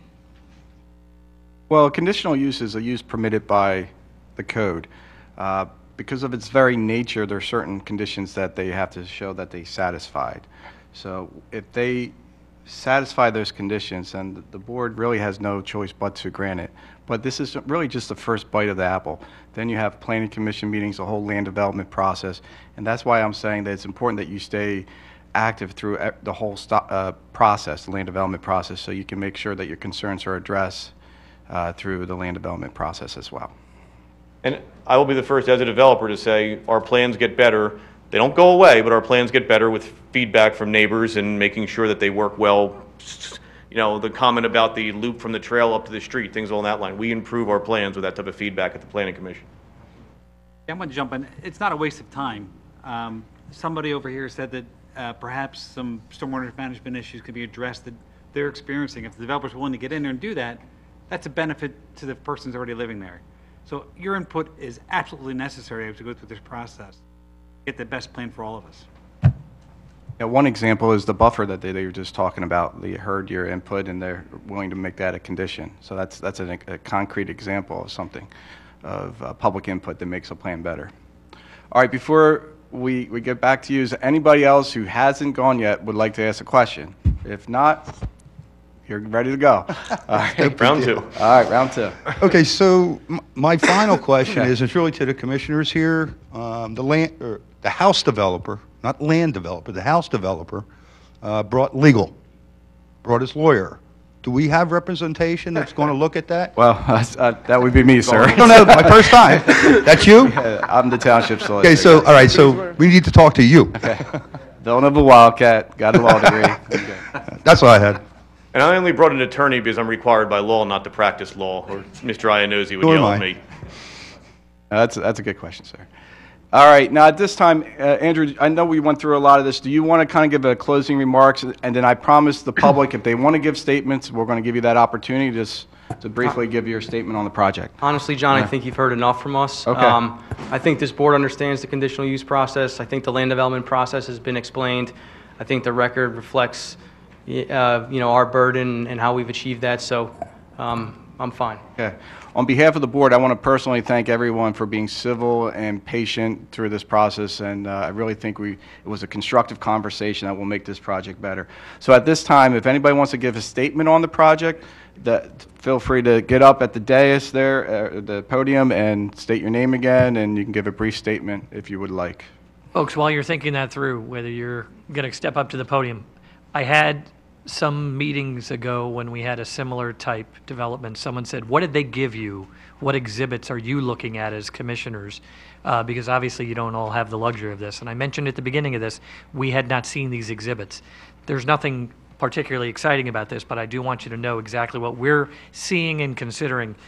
It is the application itself, which is just a 2-page application. A rendering that is just like what you're looking at there, okay? And then after that, it is the deeds that were registered with this type of stuff. It's literally the deeds that were registered with the county for each of the properties, and then the agreement, actually the land swap agreement, which is that little carve-out which was a part of the discussion. That's what we are seeing. That's the information that we're reviewing as well, along with what you've heard. Mr. President, just so residents, if you're interested in seeing those documents, they're currently available on the website. If you look up the agenda packet for tonight's evening, you'll see all of the attachments presented included in there. And if you want to see anything that happens to not be in there, you can send me an email and I'll scan it and email it to you, whoever's interested. Just for the record, there's no cost of what the sale of the land was. It's Oh, all right. whited out. So if you're interested, it's not here. Yeah, we don't know that. Okay, at this time, would anybody like to give a statement? They can get up to the podium and make a statement on the project. You don't have to. I think we got a lot of input today, but you're happy to do it if you want. Hi, my name is Peter Elliott. I live at 2432 Merrill Drive. That is where Holly ends in the picture. You can just see the corner of my pool. So I live at the corner of Merrill and Holly, and one of my neighbors touched on the traffic concerns. Construction's one thing, it's breaking some eggs to make an omelet. It's short term. But understand, and for the commissioners, when you're doing your traffic study, you got a lot of turnover in the neighborhood. A lot of young kids coming in. I live in a corner home. In the 4 corner homes on that corner of Merrill and Holly, there are 8 children under 7 years old. That corner is a bus stop for those 8 children. First bus comes at 6:30 in the morning. And, the short term with the construction traffic, I get it. I've been construction all my life. I used to build homes, now I build hospitals. I get the whole process. But when we do the traffic study, please keep that in mind. How you're going to dump an additional 66 vehicles onto Holly Drive, not affect the neighborhood traffic, I don't understand how it's going to happen. Anybody that lives in that development, if they're going to work, they're either going to 309 or they're going to the Turnpike, which means they're going to go up Merrill to Orvilla or down Holly to Line Lexington. But additional 66 cars are going to go right through that intersection. So I just want to bring that to your attention. Keep that in mind as you do your traffic study, please. All right, thanks for your time. Thank you, sir. Anybody else would like to give a statement? Okay, at this time, we're going to close the hearing and proceed back into the public meeting. Board will take action on this conditional use application in 2 weeks. The township manager tells me that's February 26th. That's correct. And there will be conclusions of law, findings of fact, and they will make a decision at that time. Again, I want to thank everyone for their time and attention tonight and taking time out of their busy schedules to get your input. Have a great night. Thank you. Okay, hold on 1 second. This is part of the joke that I started earlier. If you're willing to, if you're interested and you want to stick around for the rest of the meeting, we still have other items. We'll give everyone who wants to leave, who I'm sure most, if not all of you, are going to do. We know, we get it, we get it. We'll give you a few minutes to leave, but please, if you would, if you are going to leave, go right out into the hallway, because in about 2 or 3 minutes, we're going to move on with the rest of our agenda. Thanks again for everyone for coming out. We appreciate your input. No. Absolutely. See you, brother. Andy, do you have an extra packet by any chance? I have one. I just wondered.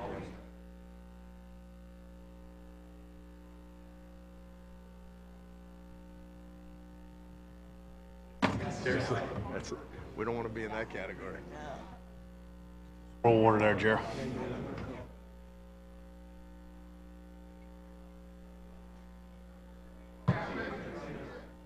Hey, Jim. I lose patience every time. I lose patience. How's everybody doing? Good. How about you? California? No, no. Valley Woods, Woodview, and Oh, okay. What's he doing? Basketball? Coaching last year. Yes, but we didn't. We were trying to figure out what the time was. 20. I'll send it to Chris. Yeah, I'm not sure. Thanks. Wasn't too bad, was it? Whole neighborhood that was all. I didn't do all. You're down in Lower Gwinnett tomorrow night? Yeah. Plus That'll be AAU, quick. Whatever it is, travel, and not only for Maggie. But One for sign, it's a church. Yeah, no complaints. Yeah, that should be easy. You too. You don't want to make them look bad like they didn't know what was Whatever it is. Now coaching, and it's tough to get used to. Oh, I changed jobs and I'm traveling all over the place. He's one of my favorite. How's the family doing? I'm not going to shake hands. I'm going through a cold. All right, I'll give you an elbow bump. Yeah, I was going to say, your guys are, hey, Pete. I've only been like 5 days. 5 days. You know that you were on that corner. Got it. All right, thanks. I'll shake your hand. Hey, neighbor, thanks for coming. Oh, well, I look good, right? He looks bad. Learning a lot. Now you tell me you're sick. Oh my, I'm not contagious at this point. Maybe I am. he's sick. He doesn't tell me he's sick. I've been sitting next to him the whole meeting. No one tells me he had the flu. Turn in now. Somebody ran stop. Yeah, he's right there. Should have said that. Yeah, I guess we could have. I guess we could have. Gosh. Get this a little higher in that chair. That happened in my corner. Got a box. You just go flying through that stop sign. All right. All right. All right, Jim, we're gonna move forward with this monstrous crowd of people remaining. Thanks for coming out, Jim. All right, we have committee reports. First is Planning and Zoning Committee, Commissioner Rogers. Thank you. The first item and only item is the medical office on 150 Bethlehem Pike land development application. Yes. Thank you, Commissioner Rogers. 150 Bethlehem Pike is a project that we discussed briefly at our January 8th meeting, I believe, when we gave the board just a brief update on projects that were coming before us. This is a conversion of an existing residential property to a medical office. The property is about half an acre in size, a little less than half an acre, and it sits on 309, just south of the Tiger Schulman's gym on 309, almost directly across from North Penn Imports, the VW Mazda dealer. The proposal is to put a small addition on the existing home, convert it to medical offices, and then add the required parking, landscaping, and stormwater management. It's been reviewed by the county and local planning commissions. It's been reviewed by the Planning and Zoning Subcommittee of the board, and it's been reviewed by all of the professional staff on the township. At this point, there is a recommendation from our Planning Commission for the board to approve this preliminary final application. The applicant is in the audience today. If there are any questions for him, and otherwise, we would just ask the solicitor to prepare a resolution for you to consider in 2 weeks. Questions, comments from the board? Questions or comments from the audience? Other than, now that I realize how brief that was, we probably should have put you first on the agenda. It was fun though, right? Your patience is greatly appreciated. Oh, okay. All right, so what'll happen is this will be moved to our next meeting for action. And if anyone has any questions or comments. Between now and then, there will be a resolution circulated to you and your client, and hopefully we'll have that signed before the next meeting. Thank you. Thank you for coming out. Zoning and planning tonight. All right. Thank you, Vice President Rogers. Next is Public Works Committee. Commissioner Lees. Okay, there was a Public Works Committee meeting last month to discuss several items. We discussed the road paving program for 2020. We tried to get a quicker start on the bids this year to hopefully get a better price. As you can see on the graphic, Hatfield Township is paving many roads this year. On the next slide, the colors on the map show all of the roads that have been paved since 2010. Commissioners have done a great job investing into the infrastructure of the township, and I look forward to continuing this trend moving forward. The bids will be open in March and in front of the board for consideration at the March regular meeting. We'll also be bidding the paving of both the school road and the township building parking lots, as well as the school road park trails. There's also going to be several capital purchases listed on the agenda for approval at the regular meeting in a couple weeks. All the items have been budgeted. They will be just listed separately to be approved by the board to meet a requirement by the township's auditor. First is a small dump truck for Public Works Department. Second is a code department SUV replacement, and then a tractor to help maintain basins and roadside trimming. And that's all I have for Public Works, sir. All right. Excuse me. Parks and Recreation Committee, Commissioner Andrus. Yes, upcoming programs, there's a Winter Wednesday, which is next Wednesday the 19th. It's family game night from 6:30 to 8, and there's a team trivia will start at 7 p.m. So if you're interested in participating in trivia, please sign up. Get Fit Series, Get Fit Zumba, Mondays from 7 till 8. Get Fit Yoga, Thursday, 7 p.m. till 7:45 p.m. We're already thinking about spring. There's a bus trip to Washington, D.C., the Cherry Blossom Festival, Saturday, March 28th. Bus departs at 7 a.m. and is $50 per person.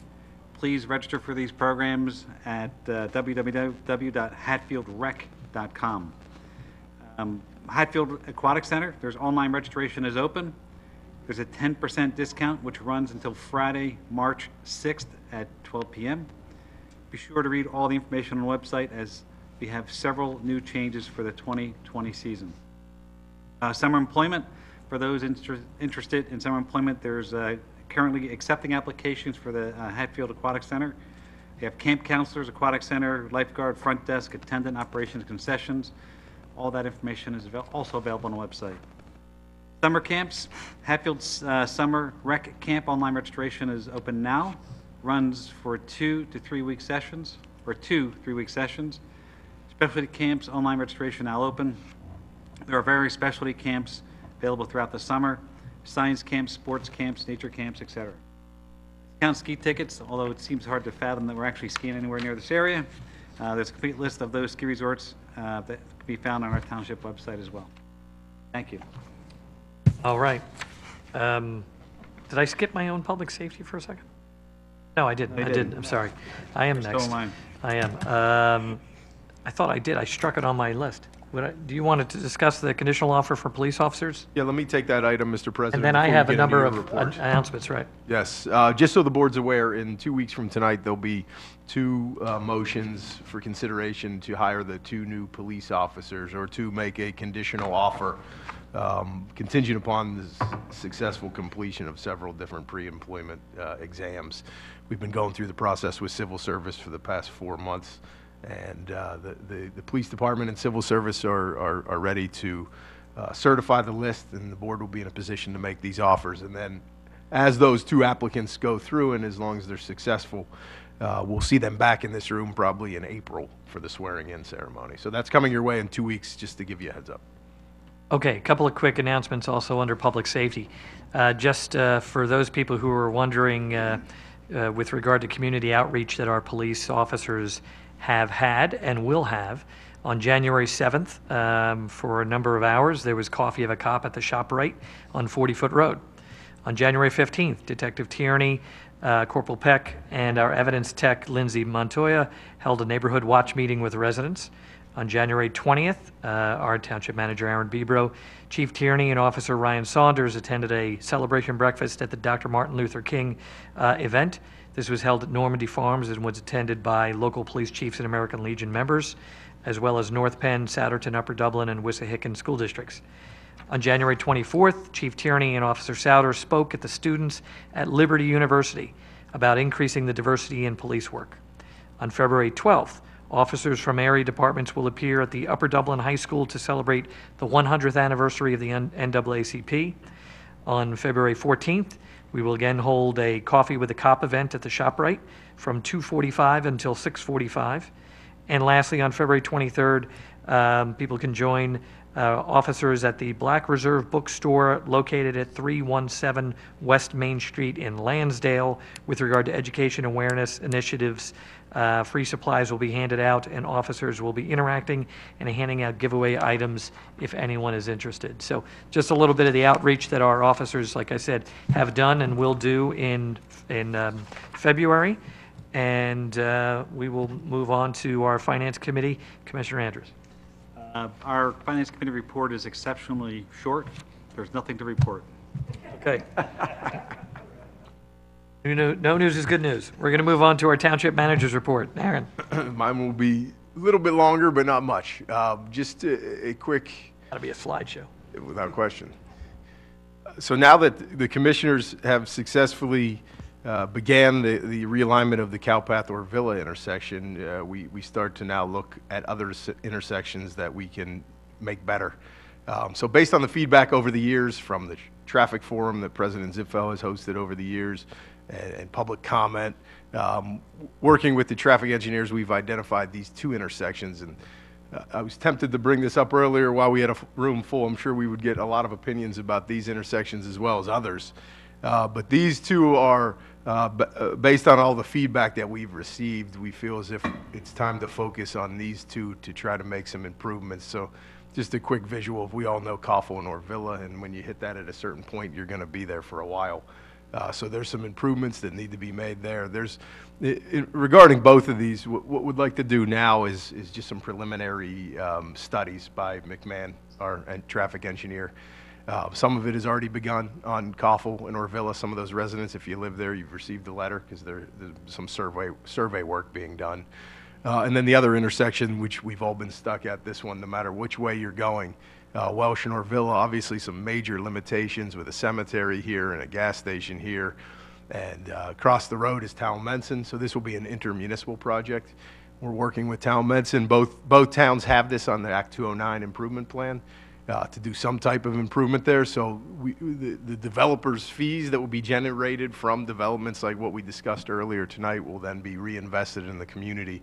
And these are two just small examples of how then we can improve the intersections because of new land development. So our engineer is going to start looking at these intersections just preliminarily, and then we'll be going down a path, hopefully not as arduous as one we went down with Cowpath and Orvilla, but funding will be needed and grants will be applied for, and we'll go through a process to try to identify and then make some corrections and improvements at these two intersections. So we'll start talking more about those as we go. But the commissioners obviously have conquered the big one, so it's now time to chip away at some of the other ones that we've received comment about over the years. That's all I have. All right, our solicitor's report. Nothing to report tonight. All right, everyone in this room knows that you are our solicitor. Everyone remaining in this room. I appreciate that. Appreciate that. And we greatly appreciate, we tease him, but he does a fantastic job. We are remarkably pleased to have him and Kristen as our solicitors, so thank you. Citizens' comments. Any other citizens' comments? For the five of you, do any of you have anything on your mind? Thank you. Happy Valentine's Day. That's right. Sure. Be happy to. That is not on the plans for this year. Stuart is not. I'll give you the list. It's easier than the map. All of the roads being paved this year, last year had the ramps installed, the accessibility ramps. There were about 68 of them, and they go for about $4,000 to $5,000 per ramp. So when we invested in those roads last year to do the ramps, it was logical then this year to do the paving associated with those roads. So it's these two slides. Yes, good point. Yep. I'm stuck in last year. A little bit there. Here we go. This I knew what he slide. meant. I This knew what is he an meant. accurate slide. The man's been sick for weeks, so give him a break. I'm not a lawyer, but I do put slides together.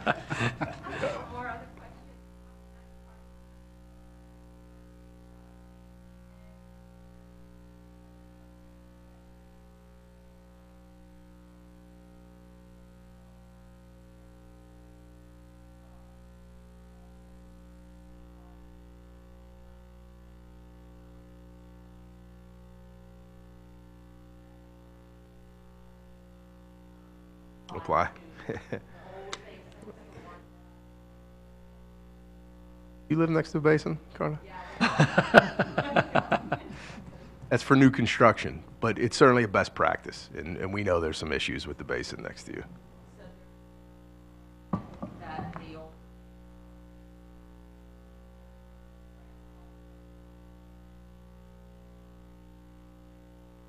I think we agree that it's not functioning ideally in the way that we would like, but there's no specific regulation that we would fall under for a basin that was built I think given the 40 years ago, 1980s, 70s, when were the homes built? 42 years ago. Yeah, so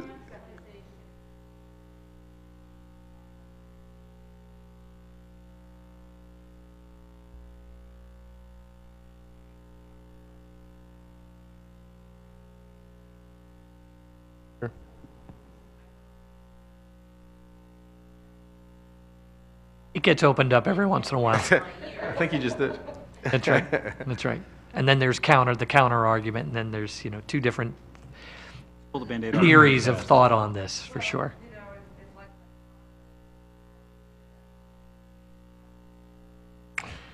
Well, the one good piece of information, though, that you may have heard when Commissioner Lees was giving the update about the Public Works capital purchases. One is for a tractor that has a flail mower with a long boom that will be able to maintain these basins better, according to Mr. Wolf. So we are purchasing that in the next month or two. So you will see that on Stewart Drive.